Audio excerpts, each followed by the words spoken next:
കർത്താവായ യേശുക്രിസ്തുവിൻ്റെ പുനരാഗമനത്തിൻ്റെ വിവിധ തലങ്ങൾ ഓരോ സെക്ഷനിലും കർത്തൃദാസന്മാർ വിശദീകരിക്കുകയാണ്. അതുകൊണ്ട് തന്നെ നമ്മുടെ ചിന്തയ്ക്ക് ആധാരമായി ഭവിക്കുന്നത് കർത്താവായ യേശുക്രിസ്തുവിൻ്റെ പുനരാഗമനത്തോടനുബന്ധിച്ചുള്ള ചില ലക്ഷണങ്ങൾ വിശദീകരിക്കുക എന്നതാണ്. അതിനാസ്പദമാക്കിക്കൊണ്ട് ഒരു തിരുവചന ഭാഗം വായിച്ചു സഹായിക്കേണ്ടതിന് ഞാൻ അപേക്ഷിക്കുന്നു. വിശുദ്ധ മത്തായിയുടെ സുവിശേഷം 23-ാം അധ്യായം 37 മുതൽ 39 വരെയുള്ള വാക്യങ്ങൾ നമുക്ക് വായിക്കാം.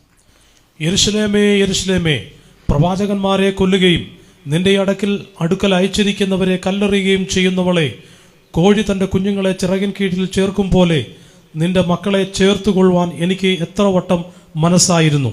നിങ്ങൾക്കോ മനസ്സായില്ല. നിങ്ങളുടെ ഭവനം ശൂന്യമായി തീരും. കർത്താവിൻ്റെ നാമത്തിൽ വരുന്നവൻ അനുഗ്രഹിക്കപ്പെട്ടവൻ എന്ന് നിങ്ങൾ പറയുവോളം നിങ്ങൾ ഇനി എന്നെ കാണുകയില്ല എന്ന് ഞാൻ നിങ്ങളോട് പറയുന്നു. മതി.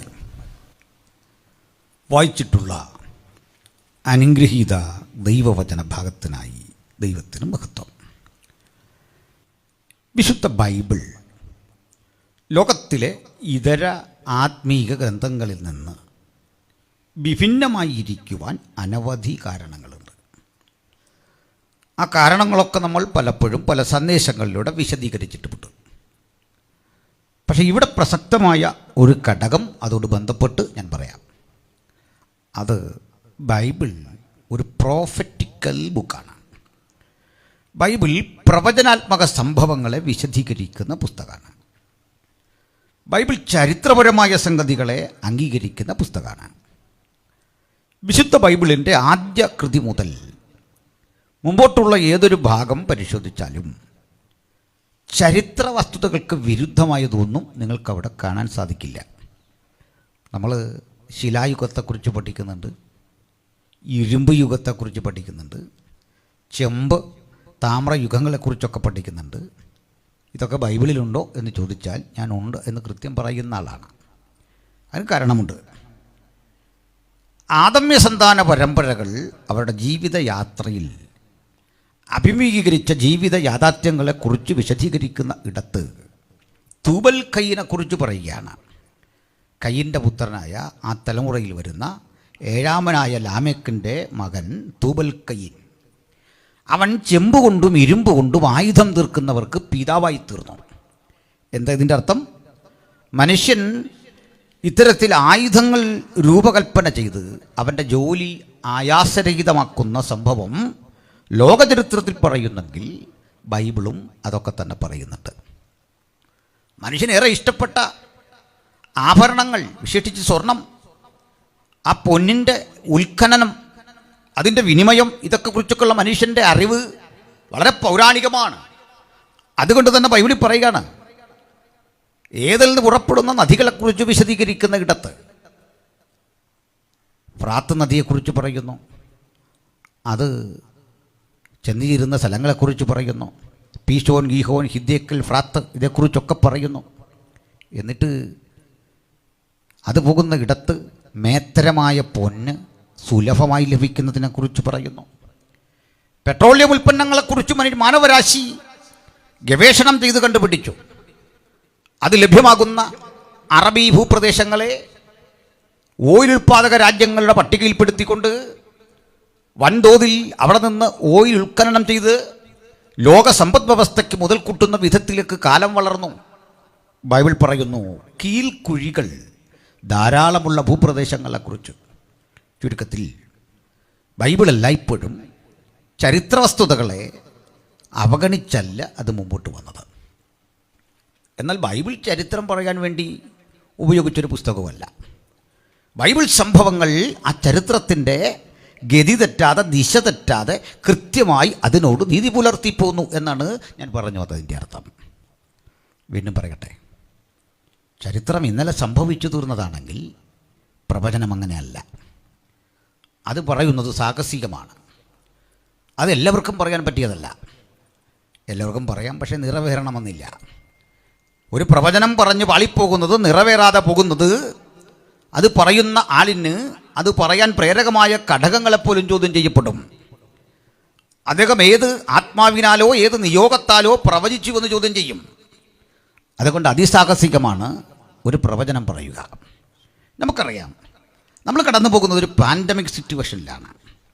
ഒരുപക്ഷെ നോഹയുടെ പ്രളയം കഴിഞ്ഞ് ഭൂലോകത്തെ മുഴുവൻ ബാധിച്ച ഒരു പ്രശ്നം ഇപ്പോഴുള്ള ഈ കോവിഡ് പോസിറ്റീവിൻ്റെ ആ സ്വാധീനതയാണ്. ഇങ്ങനെ ലോകം സ്തംഭിക്കുന്നൊരു കാലം ആരും കണ്ടില്ല. ഇത്തരമൊരു കാലം നമ്മുടെ നാട്ടിലാരും പ്രവചിച്ചു കണ്ടില്ല. മറ്റു പലതും പ്രവചിച്ചു കിട്ടു, അത് പലതും നിരാകരിക്കപ്പെടേണ്ട നിലയിലേക്കാണ് എന്ന് കാലം നമ്മെ പഠിപ്പിച്ചു. അപ്പോൾ നാളുകളിൽ എന്ത് സംഭവിക്കും എന്ന് പറയുന്നത് അല്പസാഹസികമാണ്. അത് കൃത്യമായി ഒത്തുവരുന്നില്ലെങ്കിൽ വലിയ പാളിച്ചകൾ സംഭവിക്കും. ഞാൻ സാധാരണയായിട്ട് പറയാറുണ്ട്, നമ്മുടെ ദൃശ്യമാധ്യമങ്ങൾ ടി വിയിൽ ഡോക്ടറോട് ചോദിക്കുക എന്നൊരു പ്രോഗ്രാം കാണാം. ഞാനിത് കണ്ടിട്ട് എൻ്റെ സ്നേഹിതനായൊരു ഡോക്ടറോട് പറഞ്ഞു, ഈ പ്രോഗ്രാം നടത്താൻ ഇപ്പോൾ ഡോക്ടർ വേണമെന്നില്ല, എനിക്കാണെങ്കിലും പറ്റും. അദ്ദേഹം ചോദിച്ചു, അതെങ്ങനെ? അതിൻ്റെ തെളിവ് ഒരു രോഗി പറയാണ്, സാർ ഞാൻ അടൂരിൽ നിന്ന് മാത്തുക്കുട്ടി വിളിക്കുകയാണ്. ഓ, മാത്തുക്കുട്ടി പറഞ്ഞേട്ടെ സാർ, കുറച്ച് നാളായിട്ട് എനിക്ക് എൻ്റെ ശരീരത്തിനെല്ലാം ഒരു തളർച്ച. അപ്പോൾ ചോദിക്കും, ഷുഗറുണ്ടോ? ഉണ്ട്. അതുപോലെ പ്രഷറുണ്ടോ? ഉണ്ട്. ഇതെല്ലാം പറഞ്ഞിട്ട് ഇദ്ദേഹം പറയും, അടുത്ത് പോയൊരു ഫിസിഷ്യനെ കാണുക. ഇത്രയും പറയാൻ ഡോക്ടറോട് ചോദിക്കണോ? ഇതാണ് ചോദിക്കുന്നത്. ഇത് ഞാനും വേണമെങ്കിലും ചെയ്യാം, നിങ്ങളെക്കാൾ ഭംഗിയായിട്ട് ഞാൻ ചെയ്യാമെന്ന് പറഞ്ഞു. ഇങ്ങനെ ഡോക്ടറോട് ചോദിച്ചാൽ കിട്ടുന്ന മറുപടി ഇങ്ങനെ. അധികം പണിയെടുക്കാതെ ചെയ്യാൻ പറ്റിയ മറ്റൊരു ജോലിയുണ്ട്. അത് ഈ കാലാവസ്ഥയുടെ പ്രവചനമാണ്. അങ്ങനെ ഒന്നും പഠിക്കണ്ട. മഴ പെയ്യാനും പെയ്യാതിരിക്കാനും സാധ്യതയുണ്ട്. ലക്ഷദ്വീപിൽ ഒറ്റപ്പെട്ട മഴ പെയ്യും. ലക്ഷദ്വീപിൽ പെയ്യുന്നോന്ന് ഇവിടുന്ന് വരാണ്ട് പോകുന്ന നോക്കുന്നുണ്ടോ? അങ്ങനെയാണ് സ്ഥിതി. ഇതൊന്നും വലിയ പണിയുള്ള പ്രവചനമല്ല. പക്ഷേ അരം വന്ന തീർപ്പ് കൽപ്പിക്കപ്പെടുന്ന പ്രവചനങ്ങളുടെ സമാഹാരമാണ് വിശുദ്ധ ബൈബിൾ. അതുകൊണ്ടാണ് ഇത്രയും പ്രതിസന്ധികളെ അതിജീവിച്ച്, കാലത്തെ അതിജീവിച്ച് കരുത്തുറ്റ മൂർച്ചയുള്ള ഒരായുധമായി ഈ തിരുവെഴുത്തൊന്നും നിലനിൽക്കുന്നത്, അതിനെ പ്രസംഗിക്കാൻ കഴിയുന്നത്, അത് വിശ്വസിക്കാൻ കഴിയുന്നത്, അതിൻ്റെ പ്രചാരകരായിരിക്കാൻ കഴിയുന്നത് അഭിമാനകരമായ ഒരനുഭവമായി ഒരിക്കൽ കൂടി നമുക്ക് പരിഗണിക്കാം. ഇവിടെയുള്ള കർത്തൃദാസന്മാരെ, ഈ തിരുവെഴുത്തിൻ്റെ ആത്മീക മർമ്മങ്ങളുടെ കലവറ വിശദീകരിക്കുന്ന ഉദാത്തമായൊരു തൊഴിൽ നമ്മളിൽ ഭരമേൽപ്പിച്ച മഹാദൈവം, അവിടുത്തെ പ്രവൃത്തി അതത്ര വലിയതാണ്. ആ മനോഹര വചനത്തിൻ്റെ ആഴങ്ങളിലൂടെയാണ് നമ്മൾ സഞ്ചരിക്കുന്നത്. അതുകൊണ്ട് ബൈബിൾ ഒരു പ്രവചന ഗ്രന്ഥം. ഈ ബൈബിൾ പലതരം വിഷയങ്ങളെക്കുറിച്ച് പ്രവചിച്ചു. അതല്ല എൻ്റെ വിഷയം. ഇതിലെ ഒരു വിഷയമാണ് നമ്മൾ ചർച്ച ചെയ്യുക. അത് നമ്മുടെ കർത്താവായ യേശുക്രിസ്തുവിൻ്റെ പുനരാഗമനം. യേശുക്രിസ്തുവിൻ്റെ പുനരാഗമനം എന്ന ഒറ്റ വിഷയം കൈകാര്യം ചെയ്യാൻ പഴയ പുതിയ നിയമങ്ങൾ ഒരുപോലെ അനവധി അധ്യായങ്ങൾ വേർതിരിച്ചു. പഴയ നിയമത്തിൽ ദാനിയേൽ പ്രവാചകൻ്റെ പുസ്തകം, പഴയ നിയമത്തിൽ സങ്കീർത്തനങ്ങളിൽ പ്രവചന സൂചനയുള്ള ചില പുസ്തകങ്ങൾ, ഹോശിയ പ്രവചനത്തിലെ ചില വാക്യങ്ങൾ, സക്കറിയ പ്രവചനത്തിലെ ചില പരാമർശങ്ങൾ, മലാക്കിയുടെ പ്രവചനത്തിലെ ചില സൂചനകൾ. ദാനിയേൽ പ്രവചനം ഏതാണ്ട് പൂർണ്ണമായി തന്നെ നമ്മുടെ കർത്താവായ യേശുക്രിസ്തു സ്ഥാപിക്കുന്ന ദൈവരാജ്യം എന്ന ആത്യന്തിക സത്യത്തെക്കുറിച്ചുള്ള പ്രവചനങ്ങളാണ്. അടുത്തത് പുതുനിയമത്തിലേക്ക് വരിക. മത്തായിയുടെ സുവിശേഷം 24 അധ്യായം, മാർക്കോസിൻ്റെ സുവിശേഷം 13-14 അധ്യായങ്ങൾ, ലൂക്കോസിൻ്റെ സുവിശേഷം 21 അധ്യായം, വിശുദ്ധ പൗലോസിൻ്റെ ലേഖനങ്ങളിൽ എബ്രായർക്കെഴുതിയ ലേഖനം, അതിൻ്റെ ചില വാക്യങ്ങൾ, അതുപോലെ 1-2 തെസ്സലോനിക്യ ലേഖനങ്ങൾ, 1 പത്രോസിൻ്റെ പുസ്തകം ലേഖനം, യൂദാ ലേഖനത്തിലെ ചില വാക്യങ്ങൾ, യോഹന്നാൻ്റെ ലേഖനങ്ങളിലെ ചില പരാമർശങ്ങൾ. വെളിപ്പാട് പുസ്തകം പൂർണ്ണമായും യേശുവിൻ്റെ പുനരാഗമനത്തെ പ്രതിപാദിക്കുന്ന വേദഭാഗങ്ങളാണ്. ഞാൻ ശ്രദ്ധിക്കുന്നവർക്ക് വേണ്ടി ഒരിക്കൽ കൂടി ആ പുസ്തകങ്ങളെക്കുറിച്ചുള്ള വിശദീകരണം പറയാം.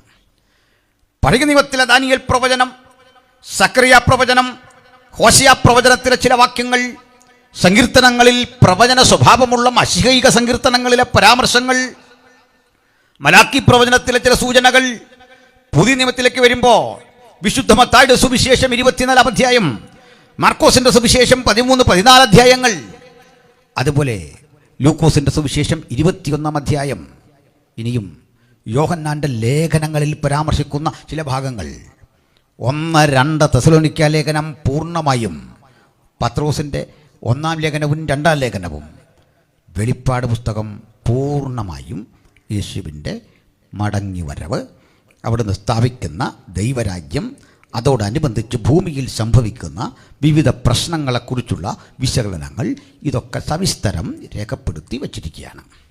ചിലപ്പോഴെങ്കിലും ഞങ്ങളുടെ പ്രസംഗങ്ങൾ കേൾക്കുന്ന ബഹുജനങ്ങൾ, പൊതുസമൂഹം ചോദിക്കാറുണ്ട്, അല്ലെങ്കിൽ ചിന്തിക്കാറുണ്ട്, പാസ്റ്റർ അല്ലെങ്കിൽ ബ്രദർ, കാലം എത്ര വേഗത്തിൽ മുമ്പോട്ട് പോയിരിക്കുന്നു. ഇതൊരു ഡിജിറ്റൽ യുഗമാണ്. വിവരസാങ്കേതിക വിദ്യ അതിൻ്റെ വികാസ പരിണാമങ്ങളുടെ ഉച്ചകോടിയിൽ നിൽക്കുന്ന കാലം. മനുഷ്യരെത്ര പെട്ടെന്നാണ് കാര്യാദികൾ ചെയ്ത് നിർവഹിക്കുന്നത്. ഇങ്ങനൊരു കാലമൊന്നും നമ്മൾ സ്വപ്നം കണ്ടില്ല. ഇത്രയും പരിഷ്കരിക്കപ്പെട്ട ഈ കാലത്ത് യേശു എന്നൊരാൾ ഇനിയും ഭൂമിയിൽ വരും എന്ന് പഠിപ്പിക്കുന്നതും അവിടുന്ന് ഒരു രാജ്യം സ്ഥാപിക്കും എന്നൊക്കെ പറയുന്നതും ഒരു പരമാബദ്ധമല്ലേ? 2000 ആണ്ടുകൾക്കപ്പുറത്ത് പലസ്തീനിയയിലെ ഒരു കുഗ്രാമത്തിൽ ജനിച്ച് അവിടെ നിന്ന് നസർവൈത്ത് എന്ന ഗ്രാമത്തിൽ വളർന്ന് ഈ ഗലീലിയ ഭൂപ്രദേശങ്ങൾ പാലസ്തീനിയ വിട്ടുപോകാതെ അരാമിക് എന്നൊരു ഭാഷ മാത്രം സംസാരിച്ച് തദ്ദേശവാസികളായ 12 പേരെ തിരഞ്ഞെടുത്ത് അവരുടെ ഇടയിൽ ചർച്ച ചെയ്യപ്പെട്ട ലളിതമായൊരു സന്ദേശം. നിങ്ങൾക്കിനിയും ഇത് നിർത്തിക്കൂടെ? നിങ്ങൾ എന്തിനാ ഇത് പറയുന്നത്? ഞാൻ പറയും, സ്നേഹിത, അത് തന്നെയാണ് അതിൻ്റെ ശക്തി. എന്താ കാരണം? യേശു അരമായിക്കൊഴികെ ഒരു ഭാഷയിൽ സംസാരിച്ചില്ല. അരമായിക്കൊരു ഡയലക്ട് അഥവാ പ്രാദേശിക ഭേദ്യമാണ്. ഒരു പ്രദേശത്തെ ആളുകൾ പറയുന്ന ഭാഷയാണ്. മലബാറിലെ മലയാളം എന്നൊക്കെ പറയുന്നത് പോലെ ഒരു ചെറിയ ഭാഷ, അധിക പേര് സംസാരിക്കാനില്ല. യേശുവിൻ്റെ ശിഷ്യന്മാർ ഭൂരിപക്ഷ ആളുകളും നിരക്ഷരന്മാരായ മത്സ്യബന്ധന തൊഴിലാളികളും ചുങ്കം പിരിവുകാരും സാമ്പത്തിക സ്ഥിതി തീരെ മോശമായിട്ടുള്ള ഗലീലിയൻ ഭൂപ്രദേശത്തെ അതിസാധാരണക്കാരായ ആളുകൾ. അന്ന് കഴിവുള്ളവരൊക്കെ വന്നാണ്. നിക്കോദിമോസ് എന്ന് പറഞ്ഞൊരു ലോയർ വന്നാണ് നമ്മുടെ കൂടെ ചേരാൻ. യേശു ഗെറ്റ് ഔട്ട് അടിക്കുന്ന സ്വരത്തിൽ പറഞ്ഞു വിട്ടു. ഒറ്റ കുറ്റമേ പറഞ്ഞുള്ളൂ, നീ വീണ്ടും ജനിച്ചില്ല. അതായിരുന്നു കുറ്റം. അപ്പോൾ നിങ്ങൾ ആരായിരുന്നാലും ഞങ്ങളോടൊപ്പം ചേരാൻ ഒറ്റ വഴിയുള്ളൂ, വീണ്ടും ജനിക്കുക. ഹല്ലേലൂയ. നിങ്ങളെത്ര ഉന്നതനായിരുന്നാലും വീണ്ടും ജനിക്കണം. അതാണ് ഞങ്ങളുടെ സന്ദേശം. നിങ്ങൾ ഏറ്റവും വലിയ കോടീശ്വരനാകാം, വീണ്ടും ജനിക്കണം. ഈ സന്ദേശം കേൾക്കുന്നവരിൽ ഏറ്റവും അതിസാധാരണക്കാരൻ നിങ്ങളാകാം. നിങ്ങളും വീണ്ടും ജനിക്കണം. കാരണം പെരുവഴി ഓരത്ത് ഭിക്ഷയാചിച്ച് ഈ വഴിയിൽ തന്നെ തകർന്നടിഞ്ഞു പോകുന്ന, വാക്സിൻ എടുക്കാൻ നിർവാഹമില്ലാത്ത, മാസ്ക് വാങ്ങാൻ ശേഷിയില്ലാതെ ഇവിടെ മരിച്ചു വീഴുന്ന യാചകനും കോടാനുകൂടികൾ സമ്പാദ്യം ശേഖരിച്ചു വെച്ച് ഉലകം മുഴുവൻ വെട്ടിപ്പിടിച്ച് മഹാസമുദ്രത്തിൽ ലോകമായിരുന്നെങ്കിൽ നിന്നെയും ഞാൻ ഈ കൈക്കുമ്പിളിൽ ഇങ്ങനെ ശേഖരിച്ചെടുക്കുമായിരുന്നു എന്ന് പുലമ്പിയ മഹാനായ അലക്സാണ്ടർക്കും ഒറ്റ നീതിയാണ് മരണം വിധിച്ചത്. ഒറ്റ നീതി, 2 നീതിയില്ല, ഒറ്റ നീതി. അതുകൊണ്ട് മനുഷ്യൻ്റെ വീണ്ടെടുപ്പ് വില അതിദരിദ്രനും അതിസമ്പന്നനും ഒന്ന്. ആ വീണ്ടെടുപ്പ് വില എന്താണെന്ന് നമുക്കറിയാം. അവൻ്റെ പുത്രനായ യേശുവിൻ്റെ രക്തം സകല പാപവും പോക്കി നമ്മെ ശുദ്ധീകരിക്കുന്നു. നമ്മെ ശുദ്ധീകരിക്കുന്ന ദൈവകുഞ്ഞാടിൻ്റെ നിഷ്കളങ്ക രക്തം, വിലയേറിയ രക്തം. ആ രക്തമാണ് നമ്മെ ഇന്ന് ഇവിടെ യോജിപ്പിച്ചിരിക്കുന്ന ഘടകം. ആ രക്തത്തിൻ്റെ ചൈതന്യം കൂടാതെ ഒരാളെങ്കിലും ഇന്ന് ഈ സുവിശേഷ ശബ്ദം കേൾക്കുന്നെങ്കിൽ ഞങ്ങൾ അവർക്ക് വേണ്ടി പറയട്ടെ, മറ്റൊരുത്തരിലും രക്ഷയില്ല. നാം രക്ഷിക്കപ്പെടുവാൻ ആകാശത്തിന് കീഴിൽ മനുഷ്യരുടെ ഇടയിൽ നൽകപ്പെട്ട ഒരേ ഒരു നാമം നമ്മുടെ കർത്താവായ യേശുക്രിസ്തുവിൻ്റെ നാമം.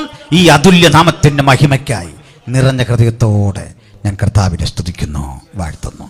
Praise the Lord. ഇനി നമുക്ക് ഉള്ളടക്കത്തിലേക്ക്, ഈ വിഷയത്തിലേക്ക് ഒന്ന് കടക്കാം. ഇതൊരു വിഷയമായി വിശദീകരിക്കേണ്ടതാണല്ലോ. എങ്കിലും ഒരു കൺവെൻഷന് ഞാൻ ഏത് യോഗത്തിലും സുവിശേഷം പറയണം എന്ന് നിർബന്ധമുള്ള ഒരാളാണ്. ആദ്യത്തെ ഒരു 15 മിനിറ്റ് കൊണ്ട് ഞാൻ സുവിശേഷം ഏത് യോഗത്തിലും പറയും. ഒരിക്കൽ സാഹിത്യ അക്കാദമിയിൽ പ്രസംഗിക്കാൻ എനിക്ക് അവസരം കിട്ടി. അവിടെയും മറ്റൊരു തെല്ലും രക്ഷയില്ല എന്ന് പറഞ്ഞു. അവർക്ക് ഇഷ്ടപ്പെട്ടാലും ഇല്ലെങ്കിലും പറഞ്ഞിട്ടാണ് പോകുന്നത്. ഇനിവേ എവിടെ അവസരം കിട്ടിയാലും യേശുക്രിസ്തുവാണ് ലോകത്തിൻ്റെ രക്ഷകൻ എന്ന് ഞാൻ പറയും. അതിനൊരു അവസരം തേടിയാണ് നിൽക്കുക. ഏത് കഥ പറഞ്ഞാലും ഏത് വിഷയം പറഞ്ഞാലും രക്ഷ യേശുക്രിസ്തുവിൽ കൂടി മാത്രം എന്ന് പ്രസംഗിക്കാൻ പലപ്പോഴും ഞാൻ അവസരങ്ങൾ കണ്ടെത്താറുണ്ട്. അതുകൊണ്ടും ഇനിയുള്ള വിഷയങ്ങൾ വളരെ ഗഹനമുള്ളതാണ്, ശ്രദ്ധിച്ചിരിക്കണം. അപ്പം വളരെ അനുഗ്രഹിക്കപ്പെട്ട ഒരു സംവിധാനമാണുള്ളത്. വളരെ മനോഹരമായിട്ടാണ് ഈ ശബ്ദ സംവിധാനം പ്രിയപ്പെട്ട ബ്രദർ സജ്ജീകരിക്കുന്നത്. വളരെ അനുഗ്രഹിക്കപ്പെട്ടൊരു അന്തരീക്ഷം നമുക്കിവിടെ ഉണ്ട്. ഈ കോവിഡ് സിറ്റുവേഷനിൽ നമുക്ക് കിട്ടിയ ഊർജ്ജസ്വലമായ ഈ നിമിഷങ്ങൾക്കായി ഞാൻ ദൈവത്തെ സ്തുതിക്കുന്നു. ഇതൊക്കെ അപൂർവമായൊരു കൂട്ടായ്മയാണ് പ്രിയപ്പെട്ടവരെ. നമ്മളിപ്പോഴൊക്കെ തോന്നുന്നുണ്ട് ഈ പ്രോട്ടോക്കോളൊക്കെ പാലിച്ചിരിക്കുകൊണ്ട് ഏതാണ്ടൊരു ഇടുക്കമുണ്ടെന്ന്. ഒന്നുമില്ല. പണ്ടത്തേക്കാൾ നമ്മൾ കുറേ കൂടി ഉന്മേഷവാന്മാരായി തീർന്നിരിക്കുന്നു. സ്തോത്രം, ഹല്ലേലൂയ. പണ്ടൊക്കെ നമ്മുടെ യോഗത്തിൽ നോട്ടീസ് അടിച്ച് വിളിച്ചാലും ആൾ വരില്ല. പക്ഷേ ഇന്ന് സ്ഥിതി മാറിയിരിക്കുന്നു. ഇതങ്ങ് പോയിക്കൊണ്ടിരിക്കില്ലേ.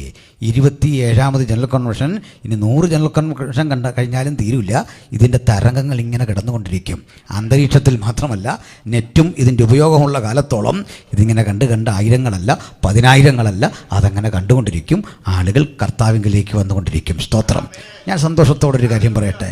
ഈ കോവിഡ് കാലത്ത് ഞാൻ നിരവധി സ്നാനങ്ങൾ നടത്താൻ ദൈവം എനിക്ക് അവസരങ്ങൾ തന്നു. സ്തോത്രം. നിരവധി സ്നാനങ്ങൾ, അതിലൊക്കെ ചിലത് ലൈവ് ചെയ്ത് വിട്ടിട്ടുണ്ട്. ലൈവ് ചെയ്ത് വിട്ടത് ഈ സ്നാനം നടത്തുന്നൊന്നും കാണിക്കാനല്ല, പിന്നെ എന്തിനാണെന്ന് വെച്ചാൽ ഇതെന്താണെന്നൊരുത്തൻ കാണാൻ നിൽക്കുമ്പോൾ അവനോട് സുവിശേഷം പറയാം. അതാ അതുകൊണ്ട് ഉദ്ദേശിക്കുന്നത്. സ്തോത്രം.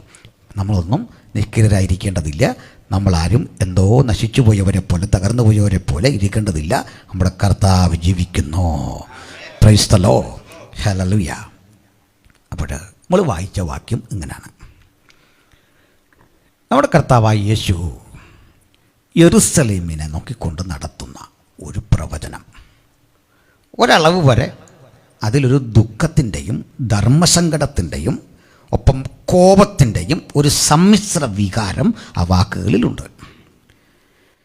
യെരുശലേമിനെ നോക്കിക്കൊണ്ട് പറഞ്ഞു, യെരുശലേമേ യെരുശലേമേ, പ്രവാചകന്മാരെ കൊല്ലുകയും നിന്റെ അടുക്കൽ അയച്ചിരിക്കുന്നവരെ കല്ലെറിയുകയും ചെയ്യുന്നവളെ, നീ ഇങ്ങനെയൊക്കെ ചെയ്തെങ്കിലും എനിക്ക് നിന്നോട് പരിഭവം തോന്നിയില്ല.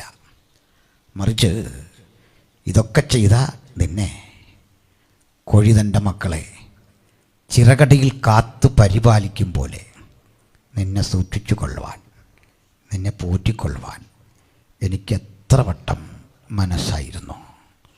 നീയോ അതിന് തയ്യാറായില്ല. നീ എൻ്റെ സ്നേഹത്തിന് വഴിപ്പെട്ടില്ല. അതുകൊണ്ട് ഞാൻ നിന്നെ വിട്ടുപോകുന്നു. പോയ ഞാൻ എല്ലാം അവസാനിപ്പിച്ചു പോവല്ല. അങ്ങനെയെങ്കിൽ അതൊരു തോൽവിയാണ്. അതുകൊണ്ട് ഒരു ദിവസം ഞാൻ വരും. ഇന്ന് കല്ലെറിഞ്ഞൊടിച്ച, പകയ്ക്കുന്ന, നിരസിക്കുന്ന നീ അന്ന് എന്നെ കണ്ടിട്ട് പറയും, യഹോവയുടെ നാമത്തിൽ വരുന്നവൻ വാഴ്ത്തപ്പെട്ടവൻ.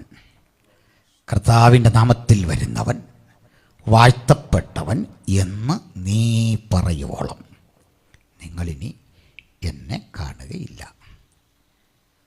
കർത്താവിൻ്റെ വരവിൻ്റെ ലക്ഷണങ്ങൾ എന്ന ബഹുവചന സ്വരമുള്ളൊരു ടോപ്പിക്കാണ് തന്നിട്ടുള്ളത്.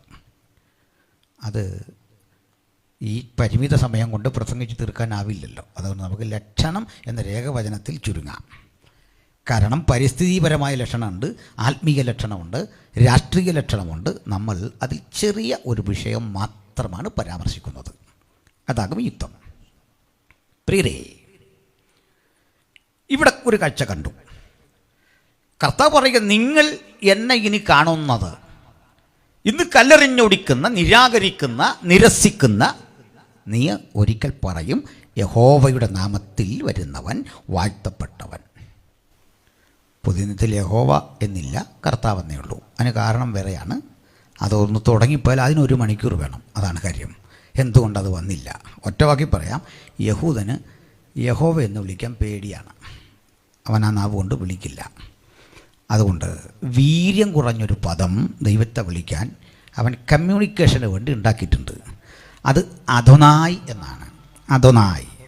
ഇംഗ്ലീഷിൽ പറയുന്നവർ അഡോണായി എന്ന് പറയാറുണ്ട്. ശരി പ്രൊനൗൺസിയേഷൻ അദോനായി. അദോനായി എന്ന് പറഞ്ഞാൽ മൈ മാസ്റ്റർ, എൻ്റെ യജമാനനെ. ആ പറയുന്ന യജമാനൻ കർത്താവാണ്. നേരിട്ട് വിളിച്ചിട്ടില്ല, യാഹ്വേ എന്ന് വിളിച്ചിട്ടില്ല. അപ്പോൾ നമുക്കത് കൂടുതൽ പറയാനുള്ളൊരവസരമില്ല. തൽക്കാലം നമുക്ക് ഈ വിഷയത്തിലേക്ക് വരാം. യെരുശലേം. എന്താണ് ഈ യെരുശലേം? ഊർ എന്നും ഷാലോം എന്നുമുള്ള രണ്ട് എബ്രായ ധാതുക്കളുടെ സമന്വയം ഊർ ഷാലോം. ഊർ അർത്ഥം പട്ടണം, ഷാലോം അർത്ഥം സമാധാനം. ഇതാണ് അറബി ദേശത്താളുകൾ സലാം എന്ന് പറയുന്നത്. അതാണ് യഹൂദൻ ഷാലോം എന്ന് പറയുന്നത്. അർത്ഥം സമാധാനമായിരിക്കട്ടെ. ഊർ ഷാലോം, സമാധാനത്തിൻ്റെ പട്ടണം. സമാധാനത്തിൻ്റെ പട്ടണം എന്നാണ് അർത്ഥം. പക്ഷേ 422 പരം ഏറ്റുമുട്ടലുകൾ, ചെറുതും വലുതുമായ നിരവധി സംഘട്ടനങ്ങൾ, അതിശക്തമായ അനവധി ആക്രമണങ്ങൾ, ഒറ്റപ്പെട്ടതും തിരിച്ചടിച്ചതുമായ നിരവധി ആക്രമണങ്ങൾ, ലോകത്തിലെ തന്നെ പ്രമുഖന്മാരായ സാമ്രാട്ടുകളുടെ കുതിരപ്പടയോട്ടം പലയാവർത്തി നടന്ന ചരിത്രത്തിലെ ഭൂമിക. അന്നും ഇന്നും ലോകത്തിലെ ഏറ്റവും വലിയ തർക്കഭൂമി, ലോകത്തിലെ ഏറ്റവും വലിയ തർക്കഭൂമി ബാബറി മസ്ജിദോ രാമജന്മഭൂമിയോ ഒന്നുമില്ല. ലോകത്തിലെ ഏറ്റവും വലിയ തർക്കഭൂമി ഊർ ഷാലോമാണ്. ലോകത്തിലെ തന്ത്രപ്രധാനമായ ഏറ്റവും വലിയ തർക്കഭൂമി ഊർ ഷാലോം എന്ന യെരൂശലേമാണ്. അതിൻ്റെ പ്രാചീന പട്ടണത്തെക്കുറിച്ച് ഞാൻ പറയാം. അതിൻ്റെ കൃത്യമായ അളവ് ഞാൻ വിശദീകരിക്കാം. ഏതാണ്ട് 8.3 ഏക്കറാണ് പഴയ യെരൂശലേമിൻ്റെ വിസ്തൃതി. ആ പഴയ യെരൂശലേമിൻ്റെ വിസ്തൃതി 8.3 ഏക്കർ. ഇത്രയും ഭൂപ്രദേശം 5 മൊട്ടക്കുന്നുകൾ ഒരുമിച്ച് ചേരുന്നതാണ്. 5 മൊട്ടക്കുന്നുകൾ. ഇന്ന് നിങ്ങൾ നോക്കിയാൽ 4 മലകളെ അവിടെ കാണാൻ പറ്റും. കാരണം അവിടെ ചെന്നിട്ടൊരുത്തിന് ഇത് കണ്ടിട്ട് എന്നെ വിളിച്ച് ചോദിക്കുക, ഇങ്ങേര് വലിയ കാര്യം പറഞ്ഞല്ലോ, 5 മല, ഒരു മല എന്ത് ചെയ്യുന്നു ചോദിച്ചാൽ ഞാൻ എന്ത് ചെയ്യും? അതിൻ്റെ കാരണം അത്രേ ഉള്ളൂ. അത് കൃപയുള്ള ആരും പ്രാർത്ഥിച്ച് കടലിൽ കളഞ്ഞൊന്നുമല്ല, മറിച്ച് ഈ 4 മലകളുടെ ഉള്ളിലായിപ്പോയി ഒരു മല. നമ്മൾ ഈ ചിലർ ഗ്രൂപ്പ് ഫോട്ടോ എടുത്ത ആളെ കാണാതെ വരികയില്ലേ, അതേ അവസ്ഥയിലായിപ്പോയി. അപ്പോൾ ഈ കൃതജ്ഞതയൊക്കെ പറഞ്ഞു വരുമ്പോൾ ചിലർ പേര് വിട്ടുവെച്ച് മുതലായവർ എന്നങ്ങ് പറഞ്ഞു വിടൂലേ, അങ്ങനെയാണ്. അന്ന് പറഞ്ഞല്ലേ ഈ ഒരു മല ഇതിൻ്റെ ഇടയ്ക്ക് പെട്ടുപോയി. ഈ മലകൾ വളരെ പ്രധാനമാണ്. ഒരു മല നിങ്ങളറിയും, എല്ലാം നിങ്ങളറിയുന്ന മലകളാണ്. ഒരു മല അബ്രഹാം ഇസഹാക്കിനെ യാഗം കഴിച്ച മോറിയ. അത് മസ്കറ്റിലാന്നൊക്കെ ആൾ പറയുന്നുണ്ട്, തെറ്റ്. ഒത്തിരി മലകൾ അവിടെ ഇടയില്ല ഉണ്ട്, അതെല്ലാം കാട്ടിയിട്ട് അത് ഇന്നാറിയാന്നൊക്കെ പറയാറുണ്ട്. യോബിൻ്റെ കല്ലറ മസ്കറ്റിലില്ല. ഞാൻ മുമ്പൊരു പ്രസംഗത്തിൽ പറഞ്ഞിട്ട് തിരുത്തിയിട്ടുണ്ട് കാര്യം പഠിച്ചു കഴിഞ്ഞപ്പോൾ. മോശയുടെ കല്ലറ അങ്ങ് നെബോയുടെ ഉയരങ്ങളിൽ ഇപ്പോൾ ഇല്ല. ബൈബിൾ പറയുക ഇന്നുവരെ ആരും അറിയുന്നില്ല. ഇന്നുവരെ ആരും അറിയുന്നില്ലെങ്കിൽ പിന്നെ നമ്മളെങ്ങനെ അറിയുന്നേ? ഒരു സഹോദരൻ കഴിഞ്ഞ ഇടയ്ക്ക് പറഞ്ഞു, യേശുവിൻ്റെ കല്ലറയുടെ അടിയിൽ ഗവേഷണം നടത്തി ചെന്നപ്പോൾ ഒരു പെട്ടി കണ്ടു. പെട്ടിയുടെ മണ്ടേ ബ്ലഡ് കിടക്കുന്നു. ബ്ലഡ് പരിശോധിച്ചപ്പോൾ XY ക്രോമസോമുകളിൽ 2 ഇല്ല. ഇതെല്ലാം കേട്ടിട്ട് ചോദിച്ചു, ഞാൻ ചോദിച്ചു ഇങ്ങനെ ഇതെങ്ങനെ അറിഞ്ഞേ? പുള്ളി അറിഞ്ഞ വഴിയെല്ലാം പറഞ്ഞിട്ട് ഞാൻ ചോദിച്ചു, ഇത് വേറെ ആരും അറിയാതെ പോയതെന്താ? ഇത് ഇതെങ്കിലും ഓതറൈസ്ഡായ വല്ല ഗവേഷണമാണോ? അത് കണ്ടോ ഞാൻ വെച്ചാൽ ഇതെല്ലാം ഇസ്രയേൽ ഗവൺമെൻറ് രഹസ്യമാക്കി വെച്ചേക്കാണ്. ഞാൻ ചോദിച്ചോടോ, ഇസ്രയേൽ ഗവൺമെൻറ് രഹസ്യമാക്കി വെച്ചത് ഇങ്ങനെങ്ങനെ അറിഞ്ഞേ? അതറിയണമല്ലോ നമുക്ക്, മനസ്സിലായോ? അതൊന്ന് ഞാൻ പറഞ്ഞുതരാം. അല്ല, AK-47 പിടിച്ച പെൺകുട്ടികളെ 10ഉം 18ഉം വയസ്സുള്ള പെൺകുട്ടികളാണ്. ആ എമിഗ്രേഷൻ ക്ലിയറൻസിൻ്റെ ഒക്കെ അവിടെ നിൽക്കുകയാണ്. നേരെ നമ്മുടെ നെഞ്ചിന് നേരെ പിടിച്ചാൽ നിൽക്കുന്നത്. പെൺപിള്ളേരിങ്ങനെ നിൽക്കുക, ശ്വാസം വിടാൻ പറ്റില്ല. അതിൻ്റെ ഇടവഴി അങ്ങോട്ട് പോകുന്നു, കാച്ചിക്കളയും. അത്തരം സംവിധാനം അവിടെ. അതൊന്ന് പറയാനുണ്ട്, ഞാൻ പിന്നെ വരുന്ന വഴിക്ക് പറയാം. ഈ രാജ്യത്തുനിന്ന് രഹസ്യം ചോർത്തിയാൽ പിന്നെ ഇങ്ങേര് ബാക്കി കാണൂല. ചുമ്മാ ആവശ്യമില്ലാതൊക്കെ പറഞ്ഞുകൊണ്ടിരിക്കൽ. നെറ്റിൽ കേൾക്കുന്ന വിവരക്കേടെല്ലാം നമ്മളിങ്ങനെ പുലമ്പി നടക്കരുത്. പഠിക്കണം. വസ്തുതകൾ അതോറിറ്റിയുള്ള മാസികയാണോ ഇതൊക്കെ പരിശോധിക്കണം. പോകട്ടെ, അപ്പം നമുക്ക് വിഷയത്തിലേക്ക് വരാം. ഒരു മല അബ്രഹാം ഇസഹാക്കിനെ യാഗം കഴിച്ച മോറിയ. മറ്റൊരു മല യബൂസ്യനായ ഓർന്നാൻ്റെ കളം. ഇനിയൊരു മല നിങ്ങൾക്ക് വളരെ പരിചിതമാണ്, ഉത്തരഗിരിയായ സിയോൻ. ഉയരം കൊണ്ടും മനോഹരവും സർവ്വഭൂമിയുടെയും ആനന്ദം. 4 മല മനസ്സിലായല്ലോ. 3 മല, ഒരെണ്ണം എൻ്റെ ഇടയ്ക്ക് വിട്ടുപോയാൽ ഞാൻ വിട്ടു.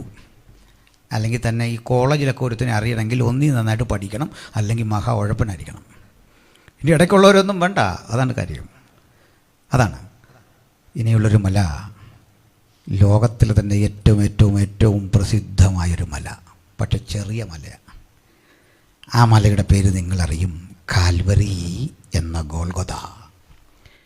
കാൽവറി എന്ന ഗോൽഗൊതയ്ക്ക് നാം ഇപ്പോൾ നിൽക്കുന്ന ഈ ആഡിറ്റോറിയത്തിനേക്കാൾ ഒരല്പം കൂടെ ഉയരം കണ്ടേക്കും. അത്രയേ ഉള്ളൂ. ഒരു കൊച്ചുമല, ഒരു ചെറിയ മല. അതുകൊണ്ട് ഞാൻ ഈ പ്രാർത്ഥിക്കുന്ന ആളുകളോട് പറയാറുണ്ട്, ഈ കാൽവറി എന്നൊക്കെ പറഞ്ഞ് പ്രാർത്ഥിക്കുമ്പോൾ ചിലർ കാൽവറി ഇങ്ങനെയൊക്കെ വെക്കാറുണ്ട്. അതിൻ്റെ ആവശ്യമില്ല, കാരണം അതിനുള്ള വകുപ്പില്ല. ചെറിയൊരു മലക്കാണ് നമ്മൾ ഈ ഗോൾ, അത്രയും വൈബ്രേഷൻ്റെ ആവശ്യമില്ല. അത്യാവശ്യം ഇട്ടു, എന്നാലൊരു മയം വേണ്ടേ. നമുക്കൊരു വൈബ്രേഷൻ ഇല്ലെങ്കിൽ ആത്മീയമായിട്ടൊരു സന്തോഷമില്ല എന്നൊരു ചിന്തയാണ്. നമ്മൾ ആളുകളോട് സംസാരിക്കുമ്പോൾ തന്നെ ഈ വൈബ്രേഷൻ ഇട്ട് സംസാരിച്ചാൽ ആൾക്ക് വലിയൊരു സന്തോഷമാണ്. കർത്താവെന്ന് പറയില്ല. നമ്മുടെ ആളുകൾ ഈ ഭാഷയോട് ചെയ്ത ഹീനകൃത്യം വളരെയാണ്. കരം, അധികരം, മൃദു, കോശം, അനുനാസികം എന്നിങ്ങനെയൊക്കെ അക്ഷരങ്ങൾക്ക് പിരിവുണ്ട്. പിരിവുണ്ടെന്ന് പറഞ്ഞപ്പോഴേ ചിലർ വിചാരം ഞാൻ പോവാന്നുള്ള നില ഇരിക്കുക. ഞാൻ പൈസയുടെ പിരിവല്ല പറഞ്ഞ്, കൺവെൻഷന് പിരിവുണ്ടെന്ന് പറഞ്ഞ പോലെയാണ് ആളുടെ ഇരിപ്പല്ലല്ല. അക്ഷരങ്ങൾ, കരം, അധികരം. അധികരം എന്ന് പറഞ്ഞാൽ ക എന്ന് പറഞ്ഞാൽ കരമാണ്. അധികരം, ഇക്ക അധികരമാണ്, പാടുന്നവർക്കറിയാമല്ലോ. കരം, അധികരം, മൃദു, അനുനാസി കൊണ്ട് മൂക്കൊണ്ട് പറയേണ്ട ങ, ഞാ, ന, ന, മ. അതിനാ മൈക്ക് പിടിക്കാനൊരു സംവിധാനമുണ്ട്. എന്നോട് ചോദിച്ചു, ഈ മൈക്ക് വേണമെന്ന് അച്ഛൻ ചോദിച്ചു. എനിക്കിത് പിടിച്ചുകൊണ്ടിരിക്കാനുള്ള ത്രാണിയുണ്ടോ? അതിനാ ഈ സംവിധാനം ഇവിടെ വച്ചിരിക്കുന്നത്. അതുകൊണ്ട് ഈ സൗണ്ടൊക്കെ കറക്റ്റ് കിട്ടണമെങ്കിൽ ഇത് വെക്കേണ്ട സ്ഥലവും സംവിധാനമൊക്കെ ഉണ്ട്. അതാ. അപ്പോൾ നമ്മുടെ ആളുകൾ ഈ കരം പറയേണ്ടതിന് ഒരു അധികരമാണ് പറയുന്നത്. എന്ന് പറഞ്ഞാൽ കർത്താവ് എന്നാണ് ഉച്ചരിക്കേണ്ടതെങ്കിൽ കർത്താവ് എന്ന് പറഞ്ഞൊരു സന്തോഷമില്ല, കർത്താവ്. കേൾക്കുന്നവർക്കൊരു സന്തോഷമാണെങ്കിലും ഭാഷയിൽ അത് തെറ്റാണ്. പോട്ടെ. അപ്പോൾ നമുക്ക് ഈ 4 മലകൾ മനസ്സിലാക്കാനാണ് ഞാൻ ഇത്രയും ഒരു വഴിക്ക് വന്നത്. 1 യബൂസ്യനായ ഓർന്നാൻ്റെ കളം, 2 അബ്രഹാം ഇസ്ഹാക്കിനെ യാഗം കഴിച്ച മോറിയ, ഇനി അടുത്തത് സയോൺ അല്ലെങ്കിൽ സിയോൻ എന്ന മല, അതിൻ്റെ ബാക്കിലായിട്ട് കാൽവറി. ദൈവാസന്മാരേറെ ഉണ്ടല്ലോ. നിങ്ങൾക്ക് ആവേശം വരുന്ന ഒരു 2-3 ആഴ്ച പ്രസംഗിക്കാൻ പറ്റിയ ഒരു ചിന്ത ഞാൻ പറഞ്ഞു വരാം. എവിടെയാണെന്നറിയണ്ടേ? മോറിയ, അത് ഏകദേശം കിഴക്ക് ഭാഗത്താണ്. എവിടെയാണെന്നറിയണ്ടേ? കാൽവറി എൻ്റെ നേരെ പുറകിലാണ്. ഒരിക്കൽ അബ്രഹാം ഇസഹാക്കിനെ വിറകിലേക്ക് കിടത്തിയിട്ട് കയ്യിലിരുന്ന വാളുകൊണ്ട് അവനെ വെട്ടിമുറിക്കാൻ ഇങ്ങനെ ഉയരത്തിലേക്ക് കരമുയർത്തി, ഈ കരം വായുവിൽ ഒന്ന് മിന്നിമറഞ്ഞ് താഴേക്ക് വരുമ്പോൾ ഒരു ശബ്ദം, അബ്രഹാമേ. അബ്രഹാം തിരിഞ്ഞൊന്ന് നോക്കി. ആ നോട്ടം നേരെ പതിക്കുന്ന കാൽവറിയിലാണ്. ആ നോട്ടത്തിൽ മറ്റൊരു കാഴ്ച കണ്ടു. തൻ്റെ ഓമനക്കുമാരനെ കാൽവറിയുടെ കൊലമരത്തിൽ മാനവരാശിയുടെ പാപത്തിന് ഏൽപ്പിച്ചു കൊടുക്കുന്ന ദൈവപിതാവിൻ്റെ അതിമഹത്തായ ആ മനുഷ്യരാശിയോടുള്ള സ്നേഹത്തിൻ്റെ പ്രദർശനം. ആ പ്രദർശനത്തിൻ്റെ മുമ്പിൽ കർത്താവ് സ്വയം പ്രാണനെ യാഗമാക്കുന്നു. അബ്രഹാം ആകെ കണ്ണുകൾ കൊണ്ട് അത് കണ്ടെന്നാണ് ഞാൻ ധരിക്കുന്നത്. ആ കണ്ണുകൊണ്ടാ ഒരു സിയോൻ മല കണ്ടു. ആ സിയോൻ മല കണ്ട് തൃപ്തിപ്പെടാതെ വന്നപ്പോൾ ഉള്ളം തട്ടുന്ന മറ്റൊരു കാഴ്ച കണ്ടു.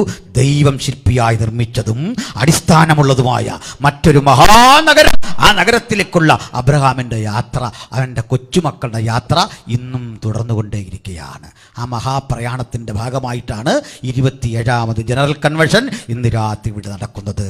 Hallelujah, praise the Lord. അപ്പം നമുക്ക് അല്പം കൂടെ മുമ്പോട്ട് പോകാം. ഇത് വലിയ പ്രശ്നങ്ങളുടെ സ്ഥലമാണ്, ഏറ്റുമുട്ടലുകളുടെ സ്ഥലമാണ്. ഇന്ന് ഈ സ്ഥലം 3 മതങ്ങൾ പങ്കിട്ടെടുത്തിരിക്കുന്ന സ്ഥലമാണ്. അവിടെ ഭരിക്കുന്ന രാഷ്ട്രം ഇസ്രയേലാണെന്നറിയാമല്ലോ. ആ സ്ഥലത്ത് പണ്ട് അബ്രഹാം ഇസഹാക്കിനൊക്കെ യാഗം കഴിച്ച സ്ഥലത്താണ് പിൽക്കാലത്ത് യെരുസലേം ദേവാലയം ഇരുന്നത്. ആ ദേവാലയം ഇരുന്ന ഭൂപ്രദേശത്തിൻ്റെ പരിസരം അവിടെ നിന്ന് 2 അറബി ദേവാലയങ്ങളുണ്ട്. അൽ അക്സ ടെമ്പിളും ഒരു മോസ്കുണ്ട്. 2 മോസ്കാണ്. അൽ അക്സ എന്നൊരു മോസ്ക്, മറ്റൊന്നിൻ്റെ പേര് ഒമറിൻ്റെ പള്ളി അഥവാ ഡോം ഓഫ് ദ റോക്ക്, അത് 2 ഉണ്ട്. ഇനി അതിൻ്റെ അടുത്ത് തന്നെ കാത്തലിക്സിൻ്റെ ഒരു ചർച്ചുണ്ട്. അതുകൂടാതെ ഈ ഭൂപ്രദേശത്തിൻ്റെ ഭരണത്തിൻ്റെ അധികാരം യഹൂദ മതത്തിനാണ്, അല്ലെങ്കിൽ യഹൂദ രാഷ്ട്രത്തിനാണ്. 3 രാഷ്ട്രങ്ങൾ അല്ലെങ്കിൽ 3 മതങ്ങൾ ഒരേപോലെ അവകാശവാദം ഉന്നയിക്കുന്ന ഭൂപ്രദേശം. ഇതാ ലോകത്തിലെ ഏറ്റവും വലിയ തർക്കഭൂമി എന്ന് ഞാൻ പറഞ്ഞത്. ഇതിൻ്റെ ഒരു ചുറ്റുമതിലുണ്ട്. ഈ ചുറ്റുമതിൽ പലയാവർത്തി പൊളിഞ്ഞുപോയി. ചിലപ്പോഴൊക്കെ അത് വീണ്ടും പുതുക്കി പണിതിട്ടുണ്ട്. ചില സാമ്രാട്ടുകൾ ഇടിച്ചു നിരത്തും, മറ്റൊരു രാജാവ് വന്നത് കെട്ടിക്കൊടുക്കും. അങ്ങനെയൊക്കെ അവിടുത്തെ രാഷ്ട്രീയ സാഹചര്യം. അവിടെ ഒരു കാഴ്ച കണ്ടു.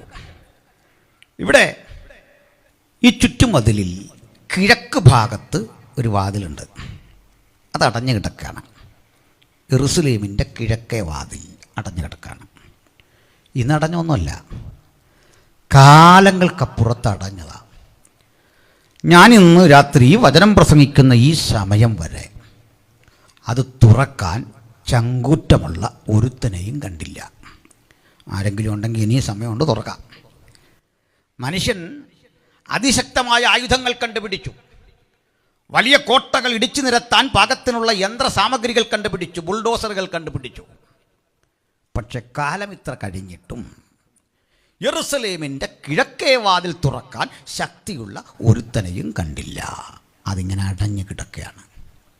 ഇന്നും അടഞ്ഞു കിടക്കുന്ന ആ ഗേറ്റ് കാണാം.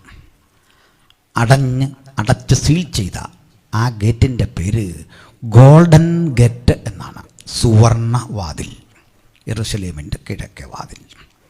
എനിക്ക് യെരുശലേമിൻ്റെ ആ ജോഗ്രഫിക്കൽ സ്ട്രക്ചർ ഒന്ന് മനസ്സിലായി എന്ന് കരുതുകയാണ്. 5 മലകൾ മുട്ടിയുരുമിക്കിടക്കുന്ന 8.3 ഏക്കർ ഭൂവിസ്തൃതിയുള്ള ഒരു സ്ഥലം. ആ മലയെല്ലാം ഒരു മല പോലെ വന്നിട്ട് ഒരു കുഴിയിൽ അസ്തമിക്കും. ആ കുഴിയിലൂടെ ഒരു നീർച്ചാല് ഒഴുകുന്നു, ഒരു തോട്. ആ തോടിൻ്റെ പേര് നിങ്ങളറിയും, കിദ്രോൻ. ഈ തോടിനക്കരെ മറ്റൊരു മല ഉയരുകയാണ്. അതൊരു വലിയ മല തന്നെയാണ്.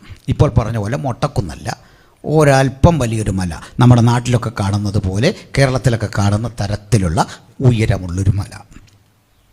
നല്ല ആരോഗ്യവാനായ ഒരാൾ 20 മിനിറ്റ് 25 മിനിറ്റ് കൊണ്ട് ഇതിൻ്റെ മുകളിൽ ചെല്ലൂ. 1.5 മണിക്കൂർ വേണം, അരമണിക്കൂർ അത്ര എടുക്കും ഇതിൻ്റെ മുകളിൽ ചെല്ലാൻ.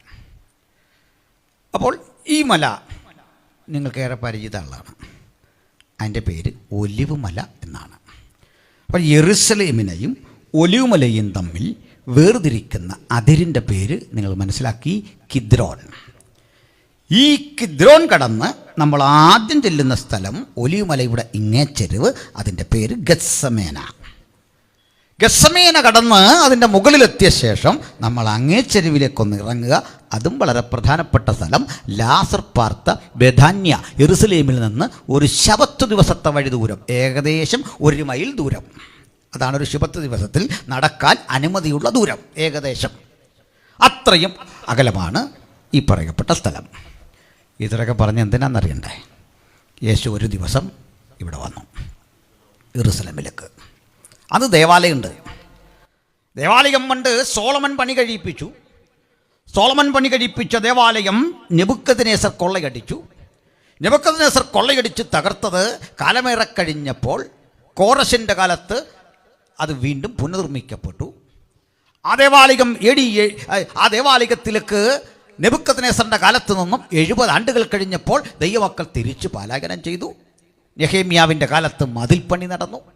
എസ്രായുടെ കാലത്ത് നിയമങ്ങൾ ക്രോഡീകരിച്ചു. വീണ്ടും ആരാധന ശക്തിപ്പെട്ടു. ദേവാലയം അവിടെ ഉണ്ട്. യേശുവിൻ്റെ കാലത്തും ദേവാലയമുണ്ട്. ഇപ്പം ഞാനൊരു ചോദ്യം ചോദിക്കുക. ഒരു ആലയത്തെ ആലയമാക്കുന്ന ഘടകം എന്താണ്? നമ്മളൊരു പ്രസ്ഥാനമാണിത്. നമ്മെ ദൈവസഭയാക്കുന്ന ഘടകം എന്താ? ഒരാലയത്തെ ദൈവകൃപയുള്ളതാക്കി മാറ്റുന്ന ഘടകം എന്താ? അതിലെ കമ്മിറ്റിക്കാരാരാണ്? അതാണോ? എത്ര കോടി വരുമാനം കിട്ടും? അതാണോ? എത്ര ജനാവലി തടിച്ചുകൂടും, അതാണോ? ഞാൻ പറയും അല്ല. ഒരാലയത്തിൻ്റെ മഹത്വം അതിൽ വ്യാപരിക്കുന്ന ദൈവ സാന്നിധ്യമാണ്. ഹല്ലേലൂയ. ദൈവ സാന്നിധ്യം വ്യാപരിക്കുന്നില്ലെങ്കിൽ ആലയം ആലയമല്ല. മരത്തണലിരുന്ന് പ്രാർത്ഥിക്കുമ്പോൾ അവിടെ ദൈവസാന്നിധ്യം വ്യാപരിക്കുകയും യെരൂശലേം ദേവാലയത്തിലിരിക്കുമ്പോൾ വ്യാപരിക്കയില്ലയും ചെയ്താൽ അതിൻ്റെ അർത്ഥം എന്താണെന്നറിയണ്ടേ? ദൈവപ്രസാദം ഇതിൻ്റെ പുറത്താണ്. സ്തോത്രം. അങ്ങനെയെങ്കിൽ യെരൂശലേം ദേവാലയത്തെക്കാൾ തമ്പുരാൻ വിലമതിക്കുന്ന ഒരു ദൈവ സാന്നിധ്യമുള്ളിടത്ത നമ്മൾ ഇന്ന് വന്നിട്ടുള്ളത്. ദൂരങ്ങളിലിരുന്നും ദൈവത്തിൻ്റെ വചനം കേൾക്കുമ്പോൾ ഓർക്കണം, ഇവിടെ വ്യാപിക്കുന്ന ദൈവത്തിൻ്റെ കൃപ അവിടെയും അതേ അളവിൽ അതേ കൃപയിൽ ഒരുക്കപ്പെട്ട മനസ്സുകൾക്ക് മുമ്പിൽ ഇന്നും വ്യാപരിപ്പിക്കാൻ കഴിയുന്നവനെയാ നമ്മൾ ദൈവമേ എന്ന് വിളിക്കുന്നത്. ഹല്ലേലൂയ. ഞാൻ അതുകൊണ്ട് പറയും, സ്വർഗത്തെയും സ്വർഗമാക്കുന്ന ഘടകം ദൈവ സാന്നിധ്യ. സാധാരണ ഇതിൽ ഈ സ്വർഗത്തിൽ പോവുക എന്ന് കേൾക്കുമ്പോഴേ നമ്മുടെ വിചാരം ഈ പ്രതിഫലം കിട്ടുന്ന കാര്യമാണ്. ഞാൻ പറയാറുണ്ട്, ഞാനൊത്തിരി ഈ കിരീടം കിട്ടുക എന്നൊരു ലക്ഷ്യത്തോടല്ല സ്വർഗത്തിൽ പോകുന്നത്. ഇപ്പോൾ കിരീടം എനിക്ക് കുറഞ്ഞ പരാതിയൊന്നുമില്ല, എനിക്ക് ഈ മോഡറേഷൻ വഴിയിലും അങ്ങ് ചെന്നാൽ മതി, എനിക്കൊരു സന്തോഷമില്ല. ഇപ്പോൾ പൊന്മണിമാല കിട്ടുന്നില്ലെന്ന് ഓർത്ത് പോകാതിരിക്കാൻ നോക്കുമോ? കിട്ടട്ടെ. അല്ല, കിരീടം കിട്ടാനായിട്ട് എന്താന്നേ നമ്മൾ ഈ ചെയ്തേക്കുന്നത്? തിരിഞ്ഞിരും ചിന്തിക്കുമ്പോഴാണ് മനസ്സിലാകുന്നത്. കിരീടം കിട്ടുമോ, തരുമോ, ദൈവം എന്തെങ്കിലുമൊക്കെ തരട്ടെ. കർത്താവ് കരുണയുള്ളവരല്ലേ, കിരീടമൊക്കെ ഇഷ്ടം പോലെ തരും, പ്രശ്നമില്ല. പക്ഷേ സ്വർഗത്തെ സ്വർഗമാക്കുന്ന ഘടകം എനിക്കെന്തെല്ലാം കിട്ടുമെന്നല്ല, സ്വർഗത്തിൻ്റെ മഹത്വം യേശു അവിടെ ഉണ്ടെന്നുള്ളതാണ്. യേശു ഉള്ളത് കൊണ്ടാണ് സ്വർഗത്തിന് വില വരുന്നത്. സ്വർഗത്തിൻ്റെ മഹത്വം യേശുവാ. കുഞ്ഞാടതിൻ്റെ വിളക്കാണ്. പകൽ പ്രകാശിക്കാൻ സൂര്യനോ രാത്രി ചന്ദ്രനോ അവിടെ ആവശ്യമില്ല, രാത്രി അവിടെ ഇല്ലല്ലോ എന്ന തിരുവെഴുത്ത് പറയുന്നത്. ആ മനോഹാരിത, നിത്യനിത്യ യുഗങ്ങൾ കർത്താവിനോടുകൂടെ ജീവിക്കുന്ന അവസ്ഥാവിശേഷമാണ് നിത്യതയെക്കുറിച്ചുള്ള നമ്മുടെ പ്രത്യാശ. ആമേൻ. അപ്പോൾ ഞാൻ എന്തിനാ ഇത്രയും പറഞ്ഞ്?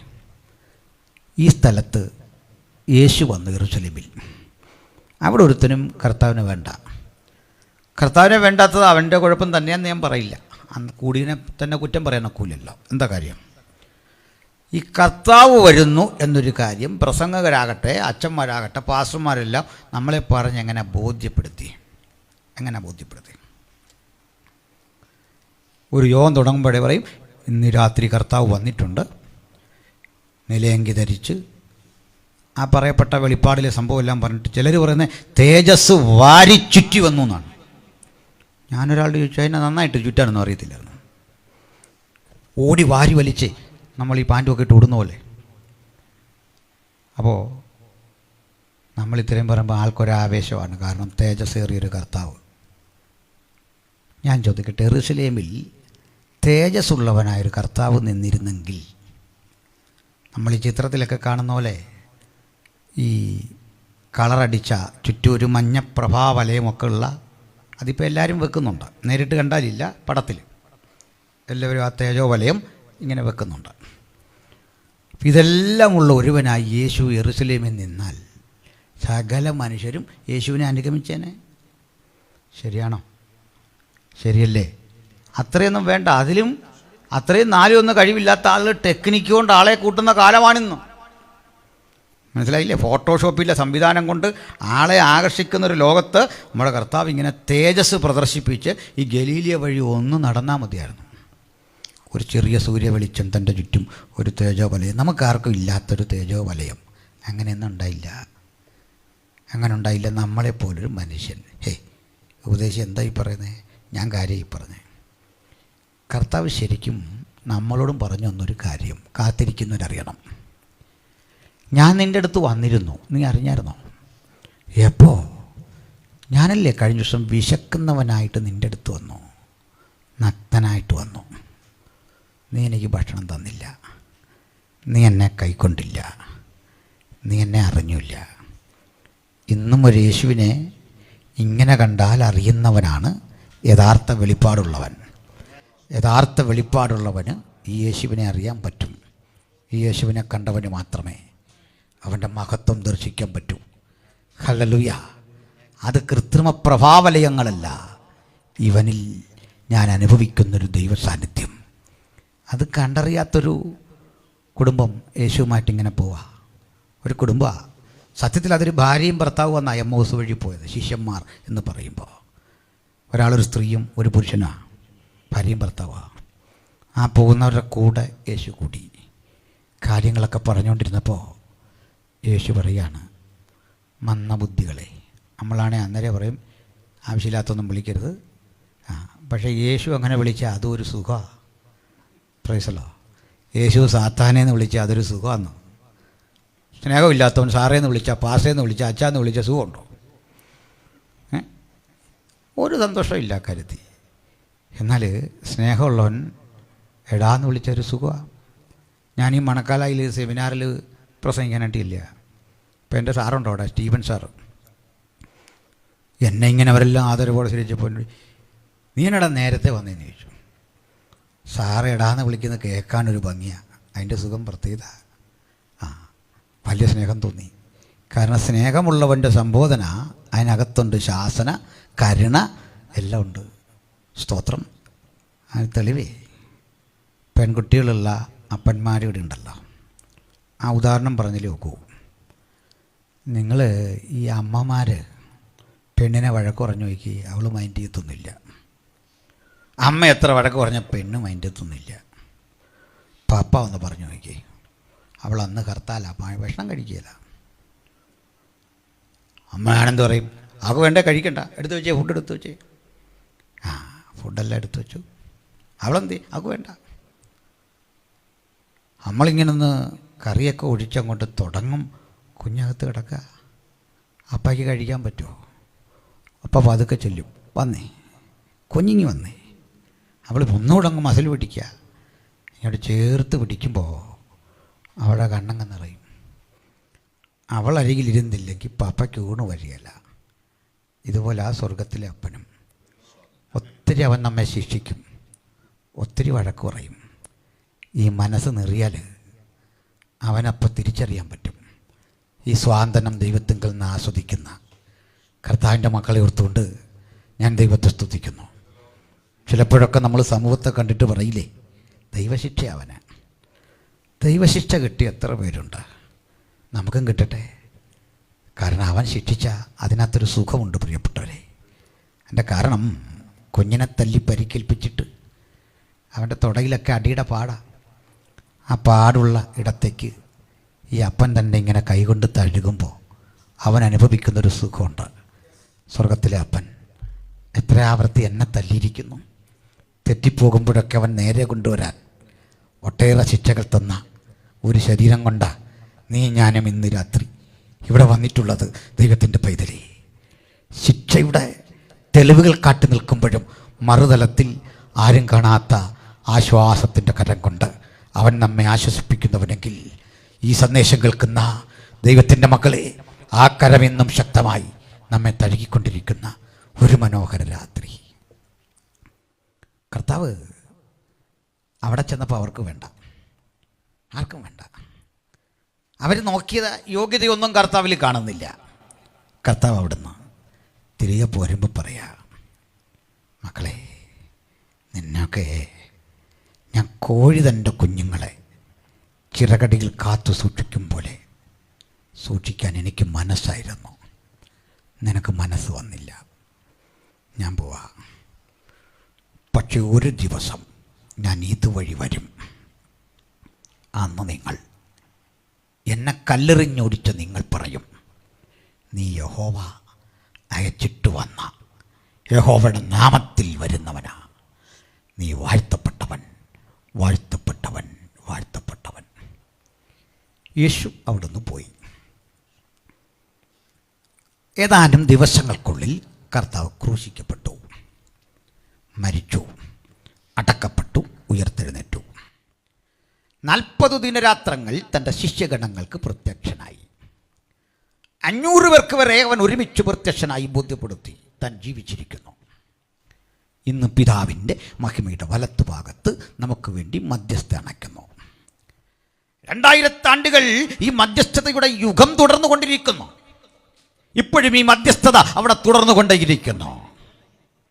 ഇതുവരെ അവൻ വന്നിട്ടില്ല. ആ വരവിനെക്കുറിച്ചുള്ള ആഹ്വാനവും അതേക്കുറിച്ചുള്ള ചിന്തകളുമാണ് ഞങ്ങൾ പ്രസംഗത്തിലൂടെ ആവിഷ്കരിക്കുന്നത്. ഈ പാടുന്ന പാട്ട്, ഈ നടക്കുന്ന യോഗം, ഇവിടെ നടക്കുന്ന സകല കാര്യാദികളും ആ ഒരു അനുഭവത്തിന് വേണ്ടി സഭയെ ഒരുക്കുക, ദേശത്തെ അതിനുവേണ്ടി സജ്ജരാക്കുക എന്നുള്ളതാണ്. പ്രിയപ്പെട്ടവരെ, അതോട് ബന്ധപ്പെട്ടുള്ള ഒരു ലക്ഷണം മാത്രമാണ് നമ്മുടെ ചിന്തക്ക് ആധാരം. കർത്താവ് ഇവിടുന്ന് പോയി ഈ മലമുകളിൽ ചെല്ലുക, ഒലിമലയുടെ മുകളിൽ. അപ്പം ശിഷ്യന്മാരിൽ ചിലരുടെ അടുത്ത് വന്നിട്ട് ചോദിച്ചു, ഗുരു, നീ ഞങ്ങളോട് നീ വീണ്ടും വരുമെന്നും രാജ്യം യഥാസ്ഥാനത്താക്കുമെന്നും ഒക്കെ പറഞ്ഞു.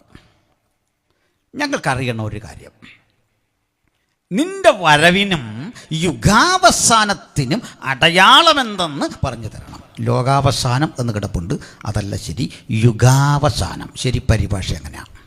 നിന്റെ വരവിനും യുഗാവസാനത്തിനും അടയാളമെന്തെന്ന് പറഞ്ഞു തരണം. യേശു ആദ്യം പറഞ്ഞു, ആരും നിങ്ങളെ തെറ്റിക്കാതിരിക്കാൻ നോക്കണം. ഞാൻ യേശു എന്ന് പറഞ്ഞ് അനേകർ വരും. നിന്നും അങ്ങനെ വന്നുകൊണ്ടിരിക്കുക. നിങ്ങൾ കണ്ടിട്ടുണ്ടോ നമ്മുടെ എങ്ങാനും കാഴ്ചയിൽ ഞാൻ ഗാന്ധിജിയാന്ന് പറഞ്ഞ ആരെങ്കിലും വന്നിട്ടുണ്ടോ? അല്ല, പിള്ളേരും യൂത്ത് ഫെസ്റ്റിവലിന് വന്നിട്ടുണ്ട് ഗാന്ധിജി എന്നൊക്കെ പറഞ്ഞു. അത് കഴിയുമ്പോൾ അവനങ്ങ് പോകും. സോക്രട്ടീസാ ഞാൻ പറഞ്ഞു വന്നിട്ടുണ്ടോ? ഇല്ല. വരുന്നവൻ പറയുന്നത് ഞാൻ യേശു ആണെന്നോ പരിശുദ്ധാത്മാവാണെന്നോ. ഇവന് വേറെ ഒന്നും പറയാനില്ലേ? അതിൻ്റെ അടുത്ത് അവനറിയാം പറയാൻ കൊള്ളാവുന്ന പേര് യേശുവിൻ്റെയാണ്. എന്നോടൊരിക്കൽ ഒരാൾ ചോദിച്ചു, ഒരാളല്ല, എൻ്റെ ഒരു സാറ് തന്നെയാണ്. ഞങ്ങളുടെ സ്കൂളിൽ ഒരു പൂർവ്വ വിദ്യാർത്ഥി യോഗം നടന്നു. അപ്പം എന്നെ വിളിച്ചവിടെ. ഞാൻ ക്ലാസ്സിൽ ഒരു ശരാശരി സ്റ്റുഡൻ്റായിരുന്നു. അപ്പോൾ നമ്മൾ പഠിച്ച് മറ്റു നിലയിലൊക്കെ ആകുന്ന ഒരു പ്രതീക്ഷയിലാണ് അറിയുന്ന കൂട്ടുകാരെല്ലാം കൂടി. ഇപ്പോൾ എന്നോട് ചോദിച്ചു, എന്താ ജോലി? ഞാൻ പറഞ്ഞു, ഞാനൊരു സുവിശേഷകനാണ്. അപ്പം എൻ്റെ സാറും ഒരു കൂട്ടുകാരനോട് പറഞ്ഞു, ഞങ്ങളുടെ പ്രതീക്ഷയ്ക്കൊത്തൊന്നും നീ വന്നില്ലല്ലോ. ഞാൻ പറഞ്ഞ്, നിങ്ങളാരും പറഞ്ഞ് പ്രതീക്ഷിക്കാൻ? ഞാൻ പറഞ്ഞായിരുന്നോ നിങ്ങളുടെ പ്രതീക്ഷയ്ക്കൊത്ത് ഞാൻ അയക്കാം എന്നെന്തെങ്കിലും വാക്ക് തന്നോ? ഒന്നുമില്ല. ഞാൻ ഒന്നുകൂടെ പറഞ്ഞു, എൻ്റെ പ്രതീക്ഷയ്ക്ക് മുകളിലായി ഞാൻ. അതിൻ്റെ കാരണം എൻ്റെ പ്രതീക്ഷയ്ക്കൊക്കെ ഒത്തിരി ഒത്തിരി ഒത്തിരി മുകളിലായിപ്പോയി ഞാനിങ്ങനൊന്നും പ്രതീക്ഷിച്ചില്ല എന്നെ പറ്റി എന്ന് പറഞ്ഞു. സ്തോത്രം. എന്തേ പറയാൻ കാരണം, യേശുവോട് ബന്ധപ്പെട്ട് നമുക്ക് പറയാം, ചിന്തിക്കാം. ശിഷ്യന്മാർ വന്നിട്ട് ചോദിച്ചേ, അടയാളം പറ. യേശു പറഞ്ഞു, ദേവാലയത്തിൻ്റെ തകർച്ച. ദേവാലയ തകർച്ചയെക്കുറിച്ച് യേശു പറഞ്ഞ മാത്രം വഴിയിലൂടെ നമുക്ക് സഞ്ചരിക്കാം. ദേവാലയ തകർച്ചയെക്കുറിച്ചുള്ള യേശുവിൻ്റെ പ്രവചനം AD 70 നടക്കുന്നു. AD 70 രാജ്യം ഭരിക്കുന്ന ചക്രവർത്തിയുടെ സേനാനായകൻ ടൈറ്റസ് കൈസറുടെ നേതൃത്വത്തിൽ ഒരു സേന യെരുസലേമിനെ വളയുന്നു. യേശു കർത്താവ് പറഞ്ഞു, സൈന്യങ്ങൾ യെരുസലേമിനെ വളഞ്ഞിരിക്കുന്നത് കാണുമ്പോൾ അതിൻ്റെ ശൂന്യകാലം അടുത്തു എന്ന് നിങ്ങൾ അറിയണം. അന്ന് യഹൂദയിലുള്ളവർ പ്രാണരക്ഷാർത്ഥം മലമുകളിൽ പോയി ഒളിച്ചുകൊള്ളണം. നിങ്ങളുടെ ഓടിപ്പോക്ക് ഒരു ശീതകാലത്താകാതിരുന്നാൽ കൊള്ളാം. അന്ന് ഗർഭവതികൾക്ക്, അമ്മമാർക്കൊക്കെ അയ്യോ കഷ്ടം. വേദന നിറഞ്ഞ ദിനങ്ങളെക്കുറിച്ച് യേശു പ്രവചിച്ചത് യാഥാർത്ഥ്യമായി AD 70. ഈ പീഡ വരുന്നതിന് മുമ്പ് അവിടെ ഉണ്ടായിരുന്ന സഭയ്ക്ക് വേറൊരു പീഡ വന്നു. ഞാനുണ്ട് 2 തരം പീഡയെക്കുറിച്ച് എപ്പോഴും പറയാറുണ്ട്. ആ പീഡയ്ക്ക് മുമ്പ് സഭ ചിതറി പലയിടത്ത് പോയി. സഭയെ ബാധിച്ചില്ലത്. ശക്തിപ്പെട്ടപ്പോൾ യെരുസലേമിന് ചുറ്റും ടൈറ്റസിൻ്റെ നേതൃത്വത്തിലെ വലിയ സേന ടൈറ്റസ് യെരുസലേമിൽ ആ ഒലിവുമലയുടെ മുകളിൽ ക്യാമ്പ് ചെയ്തു. നീട്ടിക്കൊണ്ട് പോകുന്നില്ല, ഒറ്റ വാക്കിൽ പറയാം. യെരുസലേം എന്ന മഹാനഗരം ടൈറ്റസ് കൈസർ എന്ന സേനാനായകൻ്റെ ഇരുമ്പ് മുഷ്ടിക്കുള്ളിൽ അമർന്നു. യഹൂദൻ പലായനം ചെയ്യപ്പെട്ടു. യെരുസലേമിൻ്റെ 8 വാതിലുകൾ വഴി ആളുകൾ പല വഴിക്ക് ചിതറിയോടി. ചിതറിയോടുന്ന ആളുകളെ വാളിൻ്റെ വായ്ത്തലയ്ക്ക് വെട്ടി രക്തരൂക്ഷിതമായ വിപ്ലവം. അകത്ത് കുരുങ്ങിപ്പോയവർക്ക് പുറത്തു വരാൻ കഴിയാതെ മാസങ്ങൾ അതിനകത്തിരുന്ന് ഭക്ഷ്യവസ്തുക്കൾ നഷ്ടപ്പെട്ടു. സ്വന്തം തുകൽ ചെരുപ്പ് ഭക്ഷിക്കേണ്ടി വന്നോ?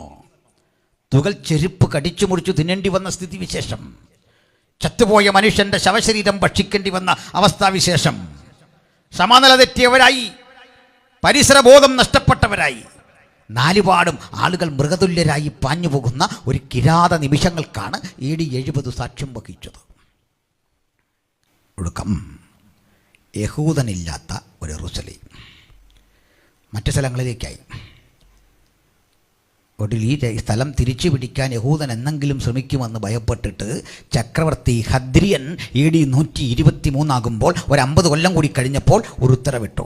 യെരൂശലേമിലെന്നല്ല, 120 മൈൽ ചുറ്റളവ് വരുന്ന പാലസ്തീനിയായുടെ ഒരു പരിസരത്ത് പോലും ഒറ്റ യഹൂദനെ കാണരുത്, പുറത്തു പോകും. അങ്ങനെ ചരിത്രത്തിൽ ആദ്യമായി യഹൂദനില്ലാത്തൊരു പാലസ്തീൻ അങ്ങനെ കിടന്നു. ചെതറി, ലോകത്തിൻ്റെ പലയിടങ്ങളിൽ ചെതറി. അങ്ങനെ ചെതറി ചെതറി ചെതറി നമ്മുടെ നാട്ടിലും വന്നു. നമ്മുടെ നാട്ടിൽ വന്നെന്ന് ഈ കേരളത്തിൽ അന്ന് അനുമ്പേ ക്രൈസ്തവർ, അനുമ്പ് യഹൂദന്മാരും ഒക്കെ കേരളത്തിലുണ്ടായിരുന്നു. കേരളം അന്ന് ക്രൈസ്തവരെ സ്വീകരിച്ചൊരു നാട് തന്നെയാണ്. കേരളത്തിലെ പ്രബല മതങ്ങളെല്ലാം തന്നെ വൈദേശികമാണ്, പുറത്തുനിന്നൊന്നാണ്. ഇന്ത്യക്ക് തനത് മതം ബുദ്ധിസവും ജൈനിസവും മാത്രമാണ്, ചാർവാക മതവുമാണ്. ബാക്കിയൊക്കെ വന്ന മതങ്ങളാണ് ഓരോ ഘട്ടങ്ങളിൽ. അത് ഞാൻ വിശദമായി സംവാദങ്ങളിൽ പറഞ്ഞിട്ടുണ്ട്, അത് നിങ്ങൾക്കത് കാണാവുന്നതാണ്. അല്ലെങ്കിൽ ഇനിയും അത് വിശദീകരിക്കാൻ അവസരങ്ങൾ തരുമെങ്കിൽ സന്തോഷമാണ്.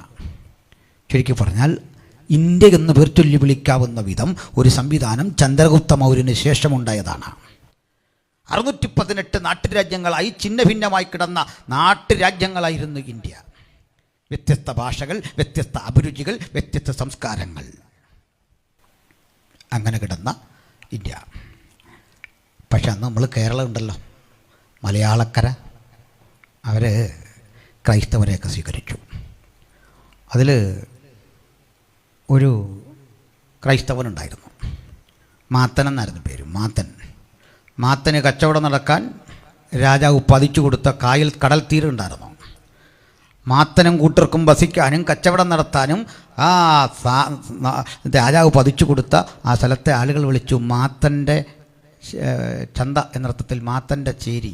ആ മാത്തൻ്റെ ചേരി സായിപ്പ് എഴുതിയപ്പോൾ മട്ടാഞ്ചേരി എന്നായിപ്പോയതാണ്. മനസ്സിലായില്ലേ? സായിപ്പിന് അങ്ങനെ കുഴപ്പമുണ്ട്, അവന് ഈ പദമൊന്നും വരികയല്ല, ഈ പദമൊന്നും വഴങ്ങത്തില്ല. ഒന്നും സായിപ്പ് തലകുത്തി എന്നാൽ കിട്ടൂല. അങ്ങനെയാണ്. അങ്ങനെ മാത്തൻ്റെ ചേരി മട്ടാഞ്ചേരിയായി. അവിടെ ജൂതപ്പള്ളി ഉണ്ടായി. അതൊക്കെ പോട്ടെ, എല്ലായിടത്തോട്ടും അങ്ങ് ചെതറിപ്പോയവൻ്റെ ആദ്യകാലമൊന്നും കുഴപ്പമില്ല. ഇവൻ്റെ പ്രശ്നമുണ്ട് യഹൂദൻ്റെ പ്രശ്നം എന്ന് പറഞ്ഞാൽ, ലോകത്തെവിടെ അവൻ പോയാലും അവൻ്റെ ഭക്ഷണശീലം മറക്കില്ല. നമ്മൾ ചില ആളുകൾ വടക്കേണ്ടിയിൽ പോയി കഴിഞ്ഞാൽ, വടക്കേണ്ടിയിലൊക്കെ ഉള്ളവരുണ്ടല്ലോ, വിഷമിക്കരുത്. പിന്നെ റൊട്ടി, ഡാല്, കുക്കുംബർ, ചോറൊന്നും പിന്നെ അവർക്ക് ഇങ്ങനെ സാധനം കണ്ടിട്ടേ ഇല്ലെന്നുള്ള നിലയിലാണ്. അമേരിക്കയിൽ ചെന്നാലോ, ഒന്ന് വിസിറ്റ് ചെയ്ത് ഇവിടെ വന്നെന്താ പറയുന്നത്, ഞാൻ ഡാളസിലായിരിക്കുമ്പോൾ ഞാൻ ഒക്ലഹോമയിൽ ചെന്നങ്ങോട്ട് ഇറങ്ങുന്നു. ഈ പുകലെല്ലാം കൂടെ അടിക്കേണ്ട കാര്യമുണ്ടോ? ഡാളസിൽ ചെന്നു എന്നുള്ളൊരു ശരി, അവിടുന്ന് പോരാൻ പെട്ട പാട്. നമ്മളിങ്ങനെയാണ്. ജൂതൻ അങ്ങനല്ല, എവിടെ ചെല്ലുന്നോ ആ ചെല്ലുന്ന സ്ഥലം കൊണ്ട് ഇങ്ങനെ ജീവിച്ചു പോവാം. അവൻ സ്വന്തം സംസ്കാരം സൂക്ഷിക്കും, സ്വന്തം ഭാഷ സൂക്ഷിക്കും, സ്വന്തം ഭക്ഷണശീലം സൂക്ഷിക്കും. ഇവിടെ ഭക്ഷണമൊന്നും കഴിക്കില്ല. കാരണം അവൻ്റെ ഭക്ഷണത്തിനൊരു നിയമമുണ്ട്, കോഷർ എന്നാ പറയുക, കോഷർ. ഞാൻ അതേക്കുറിച്ചൊരു വീഡിയോ ചെയ്തിട്ടുണ്ട്, കണ്ടാൽ മതി. എന്ന് പറഞ്ഞാൽ അവൻ ഒരിക്കലും ചില ഭക്ഷണങ്ങളും മറ്റു ചില ഭക്ഷണങ്ങളും ചേർത്ത് കഴിക്കില്ല. അതാണ് എൻ്റെ കാരണം. നമ്മളാണ് അതിനൊക്കെ ഡീസൻറ്റ്. ഏത് ഭക്ഷണം എപ്പോൾ കിട്ടിയാലും കഴിക്കും. ഐസ്ക്രീമും മട്ടനും കൂടെ വേണം കഴിച്ചു ഒരു കുഴപ്പമില്ല. നമ്മുടെ ആരോഗ്യത്തിൻ്റെ രഹസ്യം അതൊക്കെ അല്ലേ? ഞാനൊരു സ്ഥലത്ത് ചെന്നപ്പോൾ എനിക്ക് യവത്തപ്പത്തെക്കുറിച്ച് പ്രസംഗിച്ചപ്പോൾ ഇന്ന് പാസ്റ്റർക്ക് വൈകിട്ട് യവത്തപ്പം വാങ്ങിത്തരാമെന്ന് പറഞ്ഞ് കൊണ്ടുപോയി. യവത്തപ്പമൊക്കെ മേടിച്ചെന്നു. കൂടെ കുറേ കാടെല്ലാം കൂടെ അരിഞ്ഞിട്ടേക്കുക. ഞാൻ ഒരാഴ്ച ഈ കാടും തിന്ന് ഈ അപ്പവും തിന്ന് അടുത്ത ദിവസവും കൊണ്ടുപോവാം. അപ്പം ഞാൻ പറഞ്ഞു, ബ്രദറെ ഒരു കാര്യം ചെയ്യും, ഇത് തന്നെയാണ് പദ്ധതിയെങ്കിൽ എൻ്റെ കഴുത്തിലൊരു കയറ് കെട്ടിവിടും, ഞാൻ മേഞ്ഞിട്ട് കയറി വരാമെന്ന് പറഞ്ഞു. മനസ്സിലായോ? കുറേ കാടെല്ലാം അരിഞ്ഞു വെച്ചു പറയാ ഇവിടെ ഇതൊക്കെ ആൾക്കാർ കഴിക്കുന്നതെന്ന്. ഒന്നാലോചിച്ച് നോക്കി. ഇന്നിപ്പോൾ ഭക്ഷണത്തെക്കുറിച്ച് എന്തല്ല, ചിലപ്പോൾ ഈ വഴിയെ വരുമ്പോൾ പറയും, സാറേ വിഷം സ്പ്രേ ചെയ്യാത്ത നല്ല പച്ചക്കറി ഒക്കെ ചുമ്മാ പറയുന്ന. എവിടോ ഇത്തിരി പച്ചക്കറിയൊക്കെ വന്ന ശേഷം മനുഷ്യൻ്റെ പട്ടിണി മാറിയേ. മനസ്സിലായില്ലേ? സമൃദ്ധമായിട്ട് ഇത് കടയിൽ കിട്ടാൻ തുടങ്ങി എന്നാ ഇത്തരം പച്ചക്കറിയൊക്കെ വന്നപ്പോഴാണ്. മറ്റേ വീടിൻ്റെ മുറ്റത്ത് 2 ചെടി നട്ടു വെച്ചാൽ പച്ചക്കറിയാവുമോ? ഒന്നും ആവില്ല. അതൊക്കെ പോട്ടെ, ഞാൻ വിശദീകരിക്കുന്നില്ല അങ്ങോട്ട്. ഇവന് ആ ഭക്ഷണ നിയമമുണ്ട്, കൈ കഴുകുന്നതിന് നിയമമുണ്ട്. വെള്ളം എടുക്കുന്നു, ഈ കൈ ആദ്യം കഴുകുമ്പോൾ 2 കൈ അശുദ്ധമായി എന്ന് അവൻ്റെ ചിന്ത. കാരണം മനസ്സിലായോ? വെള്ളമെടുത്തു, ഈ കൈയും മുട്ടിയപ്പോൾ അശുദ്ധമായി. എന്നിട്ട് ഈ കൈ കൊണ്ട് ഈ കൈ കഴുകും, അല്പശുദ്ധമായി. അങ്ങനെ 7 ആവർത്തി കഴുകിയിട്ടേ ഫുഡ് കഴിക്കൂ. നമ്മൾ പിറന്നേ പിന്നെ 7 തവണ കൈ കഴുകിയിട്ടുണ്ടോ എന്ന് ചിന്തിച്ച് നോക്കി, ആത്മാർത്ഥമായിട്ട്. ഞാൻ മണവാട്ടിയുടെ ഒരുക്കത്തെക്കുറിച്ച് പറഞ്ഞപ്പോൾ മണവാട്ടി ഒരുങ്ങുന്നതിനെക്കുറിച്ച് ഒത്തിരി പറയാനുണ്ട്. യഹൂദന്മാരുടെ കസ്തമനുസരിച്ച് അതിലൊന്ന് യഹൂദ പെൺകുട്ടി മുടി ചീകുന്നതിൻ്റെ നിയമമുണ്ട്. ചീകല്ല. കാലിലെ നഖം വെട്ടുന്നതിന് നിയമമുണ്ട്. നമ്മുടെ മണവാട്ടി കാലിലെ നഖം വെട്ടുന്നൊക്കെ ഒന്ന് കാണണ്ട. നമ്മൾ ചില മനുഷ്യൻ്റെ കാല് കണ്ടു കഴിഞ്ഞാൽ ഈ മഞ്ചട്ടിപ്പാമ്പ് തല്ലുകൊണ്ട് കിടക്കുന്ന പോലെ, വിരലെല്ലാം കൂടെ പാമ്പ് ചത്ത് കിടക്കുന്ന പോലെ ഇങ്ങനെ കിടക്കുക. വിരലാണോ പാമ്പാണോ എന്നറിയത്തില്ല. അവസ്ഥ ഓർത്തെ പോട്ടെ. അപ്പോൾ ഇങ്ങനെയുള്ള യഹൂദന്മാർ ഓരോ സ്ഥലത്ത് അവരുടെ സംസ്കാരങ്ങൾക്കനുസൃതമായി ജീവിക്കുക. ഇവർ ലോകമൊരു മഹാസമുദ്രമാണ്, ആ സമുദ്രത്തിലേക്ക് ഇവൻ ലയിക്കില്ല. അതിനാ പ്രവാചകൻ പറഞ്ഞത്, ഇതാ തനിച്ചു പാർക്കുന്നൊരു ജനം ജാതികളുടെ കൂട്ടത്തിൽ എണ്ണപ്പെടുന്നില്ല. ക്രമേണ ക്രമേണ ക്രമേണ ജൂതനൊരു ഒറ്റപ്പെട്ട ജാതിയായി. അവന് നമ്മുടെ പെൺകുട്ടിയെ വിവാഹം കഴിക്കില്ല, അവൻ്റെ പെൺകുട്ടിയെ നമ്മുടെ പയ്യനും വിവാഹം കഴിച്ചു തരില്ല. ഒറ്റപ്പെട്ടതൊക്കെ കണ്ടേക്കാം, അവരെ സമൂഹത്തിൽ നിന്ന് മാറും. ലീഗലി പാടില്ല. അങ്ങനെയാണ്. അതിന് കേസും വഴക്കൊന്നുമില്ല, അടിയും പിടിയും വിഷയമൊന്നുമില്ല. ഒരു യഹൂദൻ ഇഷ്ടപ്പെട്ട ആളിനെ വിവാഹം കഴിച്ചു എന്നോർത്ത് അവിടെ ആരും ശ്രദ്ധിക്കൊന്നുമില്ല. ഒന്നുമില്ല. അതവൻ്റെ കാര്യമാണ്. ഈ കമ്മ്യൂണിറ്റിയായിട്ട് പിന്നെ അതിന് ബന്ധമില്ല. അങ്ങനെയാണ്. അങ്ങനെ കുറേ കഴിഞ്ഞ് യഹൂദൻ പോയിടത്തെല്ലാം ബിസിനസ് ചെയ്ത് കോടീശ്വരന്മാരായി തീർന്നു. ലോകത്തിലെ മുന്തിയ ബാങ്കുകൾ, ലോകത്തിലെ 1ാം നിര ധനകാര്യ സ്ഥാപനങ്ങൾ എല്ലാം അവരുടേതായി. ശാസ്ത്രം, സാഹിത്യം, ഗവേഷണം സകല മണ്ഡലങ്ങളിലും അവരാധിപത്യം ഉണ്ടാക്കി. നമുക്കറിയാമല്ലോ, ബീഥോവൻ ഒരു യഹൂദനായിരുന്നു. പാട്ടുകാരൊക്കെ കേട്ടുള്ളൂ. ബീഥോവൻ ഒരു യഹൂദനായിരുന്നു. സംഗീതത്തിൻ്റെ മാസ്മരിക തലത്തിലേക്ക് ലോകത്തെ നയിച്ച ബീഥോവൻ ഒരു യഹൂദനാണ്. ആൽബർട്ട് ഐൻസ്റ്റീൻ ഒരു യഹൂദനായിരുന്നു. കാൾ മാർക്സ് ഒരു യഹൂദനായിരുന്നു. സിഗ്മണ്ട് ഫ്രോയിഡ് ഒരു യഹൂദനായിരുന്നു. റോബർട്ട് ബ്രൗണിംഗ് ഒരു യഹൂദനായിരുന്നു. ഒത്തിരിയുണ്ട് പറയാൻ അവരെക്കുറിച്ച്. ഗ്രഹാം ബെൽ കുച്ച് ഒരു യഹൂദനായിരുന്നു. മൈക്കൽ ഫാരഡെ ഒരു യഹൂദനായിരുന്നു. അങ്ങനെ ലോകത്തിന് ഏറ്റവും മികവുറ്റ ശാസ്ത്ര സാങ്കേതിക സംഭാവനകൾ കൊടുത്തതല്ല യഹൂദന്മാർ. ഇന്ന് യഹൂദന്മാർ ഏറെ ആക്രമിക്കപ്പെടുന്ന സോഷ്യൽ മീഡിയയിലാണ്. ആ സോഷ്യൽ മീഡിയയിലെ ഏറ്റവും പ്രധാനപ്പെട്ട ഒരു സംഗതിയാണല്ലോ ഫേസ്ബുക്ക്. അതുണ്ടാക്കിയവൻ യഹൂദനാണ്. അത് വെച്ച് അവനെ ഈ തെറി പറയുന്നില്ല. മനസ്സിലായോ?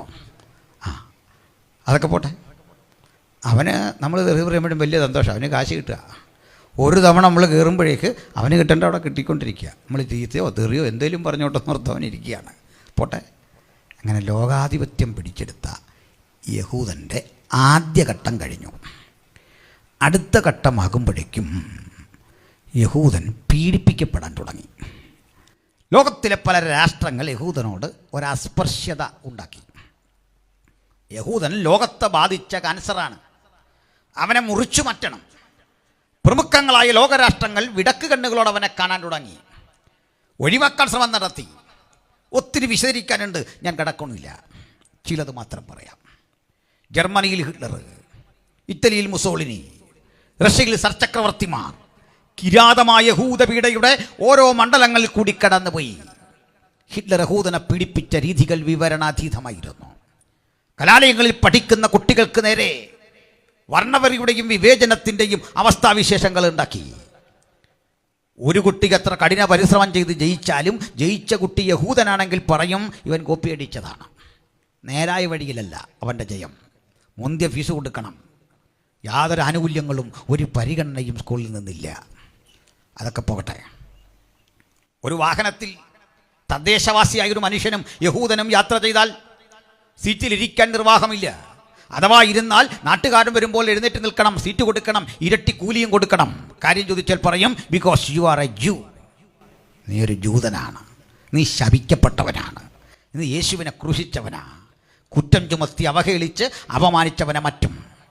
ജർമ്മനിയിലെ പല കടകളിലും എഴുതി വെച്ചു യഹൂദന്മാർക്ക് പ്രവേശനമില്ല. പലയിടങ്ങളിലും എഴുതി വെച്ചു നായ്ക്കൾക്കും ജൂതനും പ്രവേശനമില്ല. ആ വിധത്തിൽ ആക്ഷേപ ശരവർഷങ്ങൾ കൊണ്ടവനെ ഒതുക്കാൻ ശ്രമിച്ചു. മറുവശത്തിനെയും ചില കാഴ്ചകളുണ്ട്.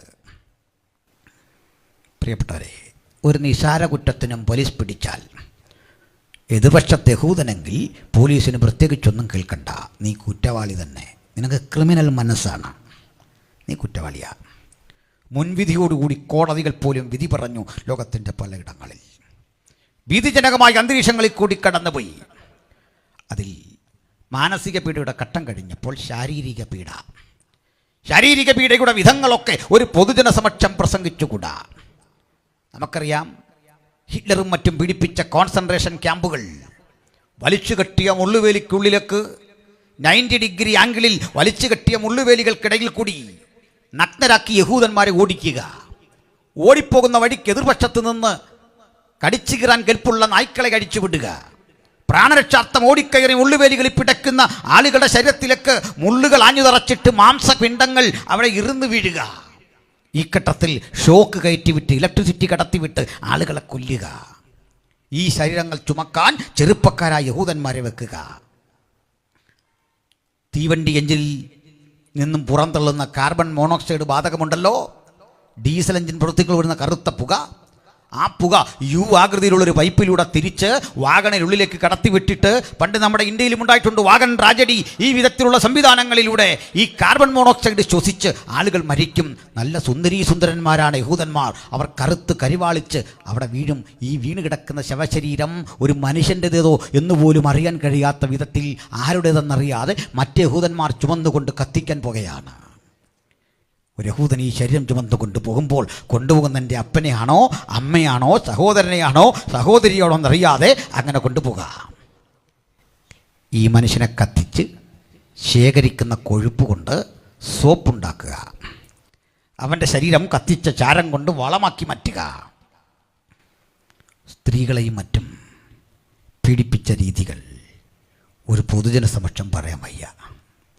ചിലത് മാത്രം ഞാൻ പറയാം.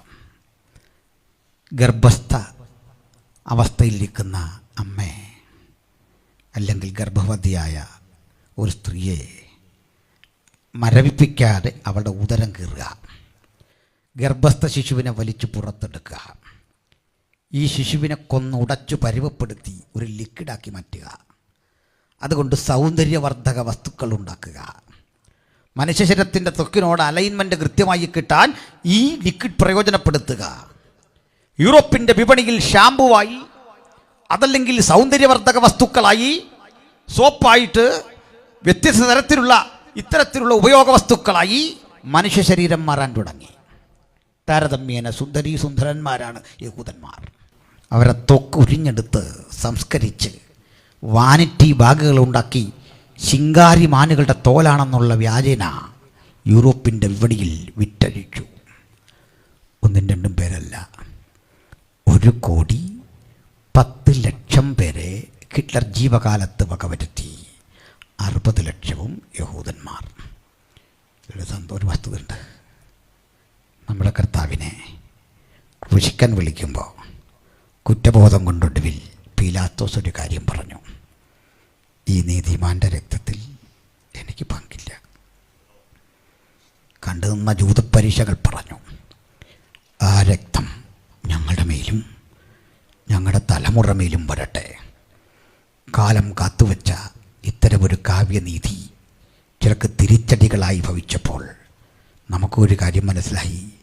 അവൻ്റെ രക്തം നമ്മുടെ മേലും വന്നു, നമ്മുടെ പ്രാർത്ഥന നമ്മുടെ സന്തതി മേലും വരണം അനുഗ്രഹമായി. അവൻ്റെ പുത്രൻ്റെ രക്തം സകല പാപവും പോക്കി നമ്മെ ശുദ്ധീകരിക്കുന്നു. അവൻ്റെ പുത്രൻ്റെ രക്തത്തിൽ നമുക്ക് അതിക്രമങ്ങളുടെ മോചനം എന്ന വീണ്ടെടുപ്പുണ്ട്. ആ വീണ്ടെടുപ്പ് കരഗതമാക്കിയവരുടെ പേരാ ദൈവത്തിൻ്റെ സഭ. ഉലകമാശകലം ചിതറിയ യഹൂദൻ ഇങ്ങനെ പീഡനപർവങ്ങളിൽ കൂടി കടന്നു പോകുമ്പോൾ ഫസ്റ്റ് വേൾഡ് വാറാണ് അവർ തിരികെ വരാൻ വഴിയൊരുങ്ങിയത്. ഒത്തിരി വിശദീകരണമുണ്ട്, ഞാൻ ആ വഴി പോകുന്നില്ല. ഒത്തിരി സംഭവങ്ങൾ. ഫസ്റ്റ് വേൾഡ് വാർ കഴിയുമ്പോൾ ജൂതന് സ്വന്തം രാജ്യത്ത് പ്രവേശനം കിട്ടി എന്ന് മാത്രം ഞാൻ പറയുന്നു. ഏറ്റുമുട്ടലുടെ ചരിത്രമുണ്ട്. ഒന്നാം ലോക മഹായുദ്ധം കഴിഞ്ഞു, സ്വദേശത്തേക്ക് യഹൂദൻ മടങ്ങിച്ചെന്നു.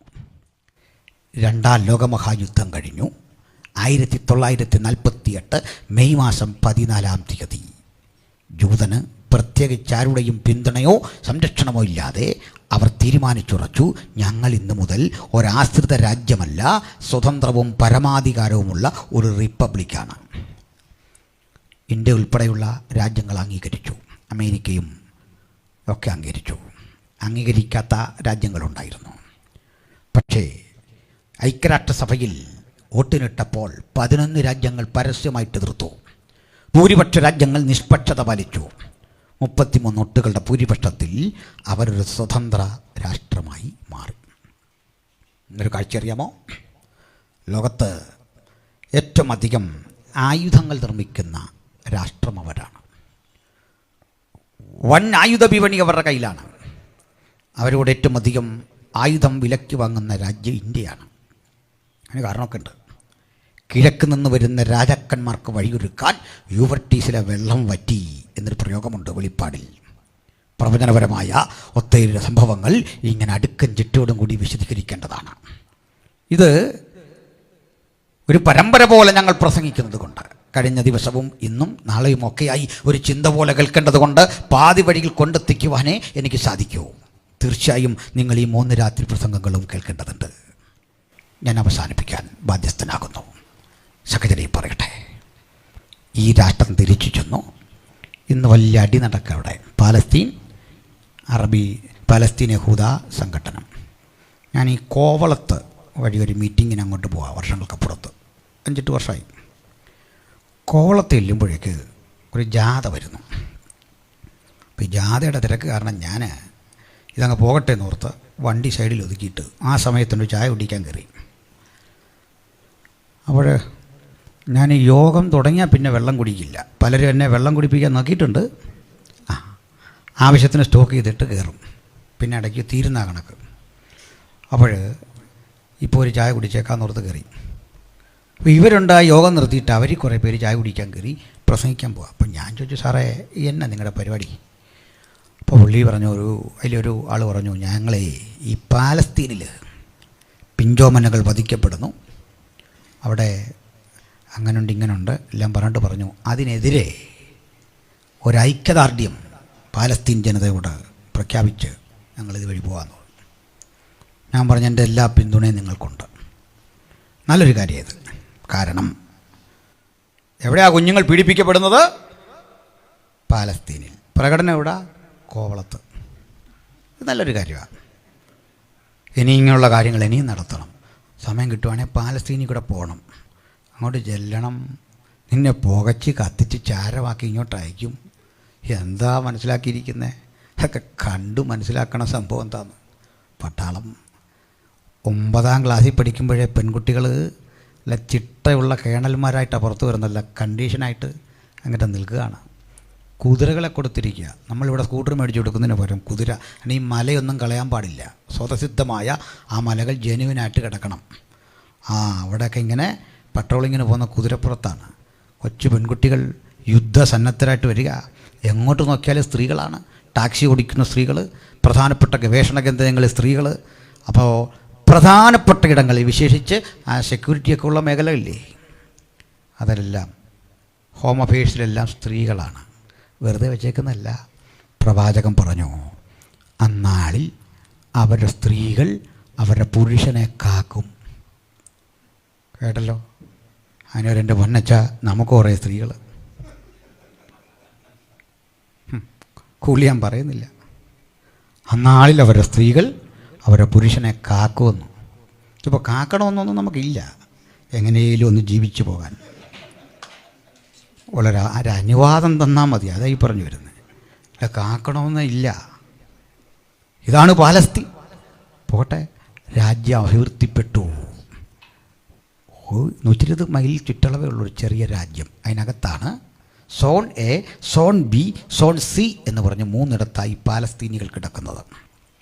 വേദലയൊക്കെ പാലസ്തീനികളുടെ കയ്യിലാണ്. പക്ഷെ പവർ മിലിറ്ററിക്കാണ്, ഇസ്രയേൽ മിലിറ്ററിക്കാണ്. ഇസ്രയേൽ മിലിറ്ററിയുടെ കൺട്രോളിലാണ് ഈ പാലസ്തീൻ. സ്വതന്ത്ര രാജ്യമൊന്നും അല്ലത്. ഇവരെ പ്രധാന തർക്കം ഈ ദേവാലയം ഇരിക്കുന്ന സ്ഥലമാണ്. ഇത് ഞങ്ങളുടെയാണ് അറബികൾ, ഞങ്ങളുടെയാണ് യഹൂദന്മാർ. കിട്ടിയാലിരിക്കട്ടെ എന്ന് ക്രിസ്ത്യാനി നോക്കി നിൽക്കുക, ഒത്താ ഞങ്ങളുടെ ആക്കാവുന്നു. യെരൂശലേം ദേവാലയം ഇരുന്ന സ്ഥലമേ, കിട്ടുവാണെങ്കിൽ നമ്മുടെ ആക്കണം. നടക്കാൻ പോകുന്നില്ല. പിന്നെ ക്രൈസ്തവനതറിയാം, അത് കുട്ടി മാറി നിൽക്കുകയാണ്. പക്ഷെ അപ്പുറത്ത് പെരുത്തടിയാണ്. തങ്ങൾക്ക് വേണം ശക്തിമത്തായ അടി. ഈ അടിയൊക്കെ നടന്ന് ഇവിടെല്ലാം പിടിച്ചെടുക്കാൻ ശ്രമിക്കുമ്പോൾ രണ്ടാവർത്തിയും പലസ്തീനികൾക്ക് പൂർണ്ണ ആധിപത്യം കിട്ടേണ്ട 2 ഘട്ടം അവർ തോറ്റുപോയി. യെരൂശലേമിൻ്റെ 7 വാതിലും തല്ലിപ്പൊളിച്ചവർ പുറത്തിറങ്ങി. 8ാമത്തെ വാതിൽ തല്ലിപ്പൊളിക്കാൻ ശ്രമിക്കുമ്പോൾ 2 തവണ നോക്കിയിട്ടും പറ്റിയില്ല. ഒത്തിരി വിശരിക്കാനുണ്ടത് തന്നെ. അപ്പോൾ ചോദിച്ചു, ഇതെന്താ നമുക്കിത് പൊളിക്കാൻ പറ്റാത്ത കിഴക്കേ വാതിൽ? ഒരു യഹൂദ അറബി മറുപടി പറഞ്ഞു, ആ വാതിൽ എന്തുകൊണ്ട് പൊളിക്കാൻ പറ്റില്ല എന്ന് പാസ്റ്ററെ, മൈക്കുണ്ടോ കയ്യിൽ? ഒന്ന് വായിച്ചോളൂ. യെസക്കേൽ പ്രവചനം 47:1 മുതൽ ഒന്ന് വായിച്ചാട്ടെ. കിഴക്കേ വാതിൽ എന്തുകൊണ്ട് അടഞ്ഞു കിടക്കുന്നു? അനന്തരം അവൻ എന്നെ വിശുദ്ധ മന്ദിരത്തിന്റെ കിഴക്കോട്ട് ദർശനമുള്ള കിഴക്കോട്ട് ദർശനമുള്ള പുറത്തേ ഗോപുരത്തിങ്കലേക്ക് കൊണ്ടുവന്നു. കിഴക്കേ വാതിൽക്കൽ. എന്നാൽ അത് അടച്ചിരുന്നു. അപ്പോൾ യഹോവ എന്നോട് അരുളി ചെയ്തത്, ഈ ഗോപുരം തുറക്കാതെ അടച്ചിരിക്കണം. മനുഷ്യപുത്ര, ആരും അതിൽ കൂടി കടക്കരുത്. ഈ ഗോപുരം തുറക്കാതെ അടച്ചിരിക്കണം, ആരും അതിൽ കൂടി കടക്കരുത്.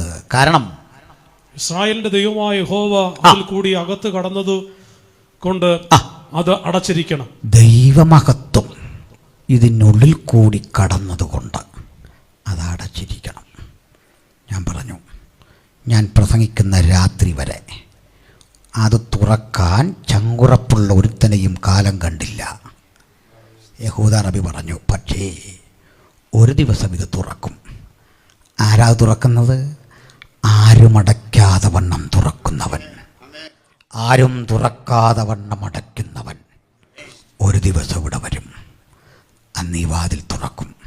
അതാരാ? ഹമ്മഷിക യഹോശുവ, നമ്മുടെ കർത്താവായ യേശു ക്രിസ്തു. ഹല്ലേലൂയ. അവന് മാത്രമേ ഇത് തുറക്കാൻ കഴിയൂ. ഈ സ്ഥലത്തെക്കുറിച്ചുള്ള മൂർച്ഛിക്കപ്പെട്ട സംഘടനത്തിൻ്റെ തർക്കമാണ് ഇനി വരാനിരിക്കുന്ന ലോകത്തിൻ്റെ ചരിത്രം. ഒത്തിരി വസ്തുതകളുണ്ട്. അത് എതിർ ക്രിസ്തുവിൻ്റെ ആവിർഭാവത്തോട് ബന്ധപ്പെട്ട് നാളത്തെ പ്രഭാഷകൻ അതൊക്കെ സൂചിപ്പിക്കേണ്ടതാണ്. ആ നിലയിലാണ് കാര്യങ്ങളുടെ കിടപ്പ്. അതെൻ്റെ ടോപ്പിക്കല്ല. പക്ഷെ ഒന്ന് പറയാം, ഈ പ്രതിസന്ധി തീർക്കും എന്നുള്ള രൂപേണ, ഈ പ്രശ്നത്തിന് വിധി കൽപ്പിക്കും എന്നുള്ള രൂപേണ ഒരു സമാധാനകാംക്ഷിയെപ്പോലെ ഒരുവൻ രംഗപ്രവേശം ചെയ്യും. ആ രംഗപ്രവേശം ചെയ്യുന്നവൻ ചതിയിൽ ഉപായത്താൽ പലതും നേടും. അവനുണ്ടാക്കുന്ന സമാധാനം കൃത്രിമ സമാധാനമാണ്, താൽക്കാലിക സമാധാനമാണ്. അതെങ്ങനെ ഉണ്ടാക്കും എന്നുള്ളതിന് ഞാനൊരു ഉദാഹരണം പറയാം. ഈ കോവിഡ് വന്നിടയ്ക്ക് 1 മാസം ലോക്ക്ഡൗൺ ആയിരുന്നു ഇവിടെ. വലിയ സമാധാനമാണ്. പക്ഷേ ഒന്ന് പുറത്തിറങ്ങണമായിരുന്നു കാണണമെങ്കിൽ. ഞാൻ തന്നെ പോലീസുകാർക്കെതിരെ 2 ലൈവാണ് ചെയ്തത്. എൻ്റെ കൂട്ടുകാരൻ SP വിളിച്ചു പറഞ്ഞു, ഇങ്ങനൊന്നും ചെയ്യില്ലെന്ന് പറഞ്ഞു. ഞാൻ നിങ്ങൾ കുറേ മനുഷ്യത്വം പഠിക്കാനാന്ന് പറഞ്ഞു. എങ്ങനെയുള്ള സമാധാനമാണ്? അടിച്ചൊതുക്കി ഉണ്ടാക്കുന്ന സമാധാനം. ഈ സമാധാനത്തിന് ഒരു പ്രശ്നമുണ്ട്, പെട്ടെന്ന് വയലൻ്റ് ആവും. ഉദാഹരണം, നമ്മൾ സ്കൂളിൽ കുഞ്ഞുങ്ങളിരുന്ന് പഠിക്കുക.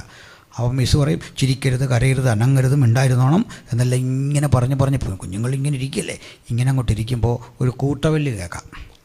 നിങ്ങൾ കണ്ടിട്ടുണ്ടോ? കുഞ്ഞുങ്ങളൊരൊറ്റ കൂവിച്ച് ആദ്യം. ആരെയാ കൂവിയെന്നറിയോ? കൂവിയ ടീച്ചറിനെ, അപ്പനെ, അമ്മയെ, വിദ്യാഭ്യാസ വകുപ്പിനെ, മന്ത്രിയെ എല്ലാം കൂടെ കൂവി വെച്ചാൽ അതുങ്ങൾ ഇറങ്ങിപ്പോയത്.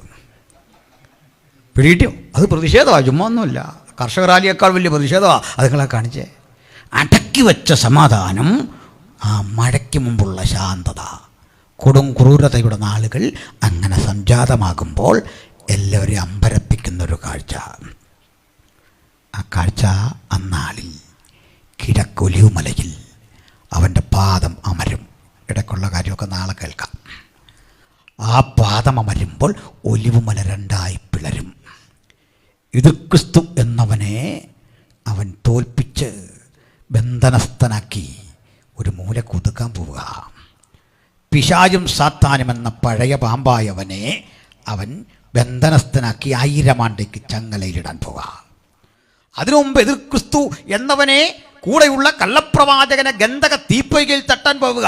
അതുകൊണ്ട് അതിനു മുമ്പ് പിടിക്കപ്പെട്ടവനെ ബന്ധനസ്ഥരായ തൻ്റെ ജനത്തെ മാറോട് ചേർത്തിട്ട് തിരുസഭയെ അവൻ തൻ്റെ കരങ്ങൾക്ക് കീഴിലേക്ക് ചേർത്തിട്ട്, നിന്റെ വലങ്കരം എൻ്റെ തലയിൻ മീതെ ഇരിക്കട്ടെ, നിന്റെ ഇടങ്കരം എന്നെ ആശ്വസിക്കട്ടെ, ഉത്തമഗീതത്തിലെ വചനം പോലെ തൻ്റെ തിരുസഭയുമായി കടന്നു വരുന്ന യേശുവിനെ കണ്ടിട്ട് പ്രവാചകൻ ചോദിക്കുക, മരുഭൂമിയിൽ നിന്ന് പ്രിയപ്പെട്ടവൻ ചാരി വരുന്ന ഇവൾ ആരാണ്? മോഹനരൂപിയായ ദൈവത്തിൻ്റെ തിരുസഭ ഒരുമിച്ച് യെരൂശലേമിലേക്ക് ഇങ്ങനെ അങ്ങോട്ട് പ്രവേശിക്കും. യുഗങ്ങൾക്കപ്പുറത്ത് ഈ ഒലിവുമലയിൽ നിന്ന് വിടവാങ്ങിയ യേശു ഇതേ സ്ഥലത്ത് വന്നിട്ട് കിദ്രോൻ തോട് കടന്ന് യെരൂശലേമിലേക്ക് പ്രവേശിക്കും. യെരൂശലേമിലേക്ക് പ്രവേശിക്കുമ്പോൾ എല്ലാവരെയും അമ്പരപ്പിക്കുന്നൊരു കാഴ്ച അക്ഷരാർത്ഥത്തിൽ കാണും. പതിറ്റാണ്ടുകളായി, അല്ല നൂറ്റാണ്ടുകളായി, സഹസ്രാബ്ദങ്ങളായി അടഞ്ഞു കിടക്കുന്ന യെരൂശലേമിൻ്റെ വാതിൽ രണ്ടായി തുറക്കപ്പെടും. ഈ രംഗമാത്മാവിൽ കണ്ടുകൊണ്ട് പണ്ട് ദാവീദ് എഴുതി വെച്ചു, വാതിലുകളെ നിങ്ങളുടെ തലകൾ ഉയർത്തുവിൻ, പണ്ടേയുള്ള കതകുകളെ ഉയർന്നിരിപ്പിൻ, മഹത്വത്തിൻ്റെ രാജാവ് പ്രവേശിക്കട്ടെ. മഹത്വ രാജാവായവൻ സർവഭൂമിക്കും രാജാവായിരിക്കുന്നു, ഒരു ചാതുര്യകീർത്തനം പാടുവീൻ എന്ന് സങ്കീർത്തനത്തിൽ കാണുന്നു. ഈ രാത്രി ഈ ചിന്തകൾ ഇവിടെ അവസാനിക്കുമ്പോൾ ഈ പ്രസംഗം അതിൻ്റെ പാതി വഴിയിൽ നിൽക്കുന്നു. എനിക്ക് ശേഷം ഒരു കർത്തൃദാസൻ അതിനെ പൂരിപ്പിക്കാൻ വരുന്നു. എങ്കിലും ഒന്ന് പറഞ്ഞ് ഇങ്ങനെ ഞാൻ നിർത്തട്ടെ, ഒരു ഉപസംഹാരം വേണമല്ലോ. പ്രിയരെ, അറിയുക, നമ്മുടെ കർത്താവ് വരാറായി. അവിടുത്തെ രാജ്യം യാഥാർത്ഥ്യമാകാൻ പോകുന്നു. നിഴലുകൾ പൊരുളുകളാകുന്ന ഈ കാലത്തിൻ്റെ സായം സന്ധ്യയിൽ യേശുവിനെ കൂടാതെ ഒരാളെങ്കിലും ഉണ്ടെങ്കിൽ കൈവിടപ്പെടാതിരിക്കുവാൻ അവൻ്റെ ബലമുള്ള കരങ്ങൾക്ക് കീഴിൽ നമുക്ക് താണിരിക്കാം. നാഥാ, നിന്റെ വരവിനായി എന്നെയും ഒരുക്കണമേ എന്ന് പ്രാർത്ഥിക്കാം. 27ാമത് കൺവെൻഷൻ ഇന്ന് രാത്രി ഇവിടെ പര്യവസാനിക്കും. നാളെ ഇതിൻ്റെ അടുത്ത ദിവസമുണ്ട്. പക്ഷേ ഈ യോഗം എന്ന് തീരുമ്പോൾ ഒന്ന് ഉറപ്പിച്ചു പോകണം, എൻ്റെ രക്ഷ, എൻ്റെ നിത്യത. ആ നിത്യതയ്ക്ക് ആരെങ്കിലും പുറത്തു നിൽക്കുന്നെങ്കിൽ ഇപ്പോഴാകുന്നു സുപ്രസാദ കാലം, ഇപ്പോഴാകുന്നു രക്ഷാ ദിവസം. ഈ നല്ല കർത്താവിന് ഹൃദയം കൊടുക്കാം, സ്നാനമേൽക്കാം, യേശുവിനെ അനുഗമിപ്പാം, നിറവിൻ ജീവിതം നയിക്കാം, കർത്തൃവേലയിൽ പ്രയോജനപ്പെടാം. ആ അനുഗ്രഹിക്കപ്പെട്ട ജീവിതത്തെ കാക്ഷിച്ചുകൊണ്ട് ജയജീവിതം നയിപ്പാൻ തമ്പുരാൻ നമ്മളെല്ലാവരെയും പ്രാപ്തരാക്കട്ടെ എന്ന പ്രാർത്ഥനയിൽ ഞാൻ ഉപസംഹരിക്കുന്നു. കർത്തൃദാസന്മാർക്ക് എല്ലാവർക്കും നന്ദി. ഈ വചനങ്ങളാൽ കർത്താവ് നമ്മളെ അനുഗ്രഹിക്കട്ടെ.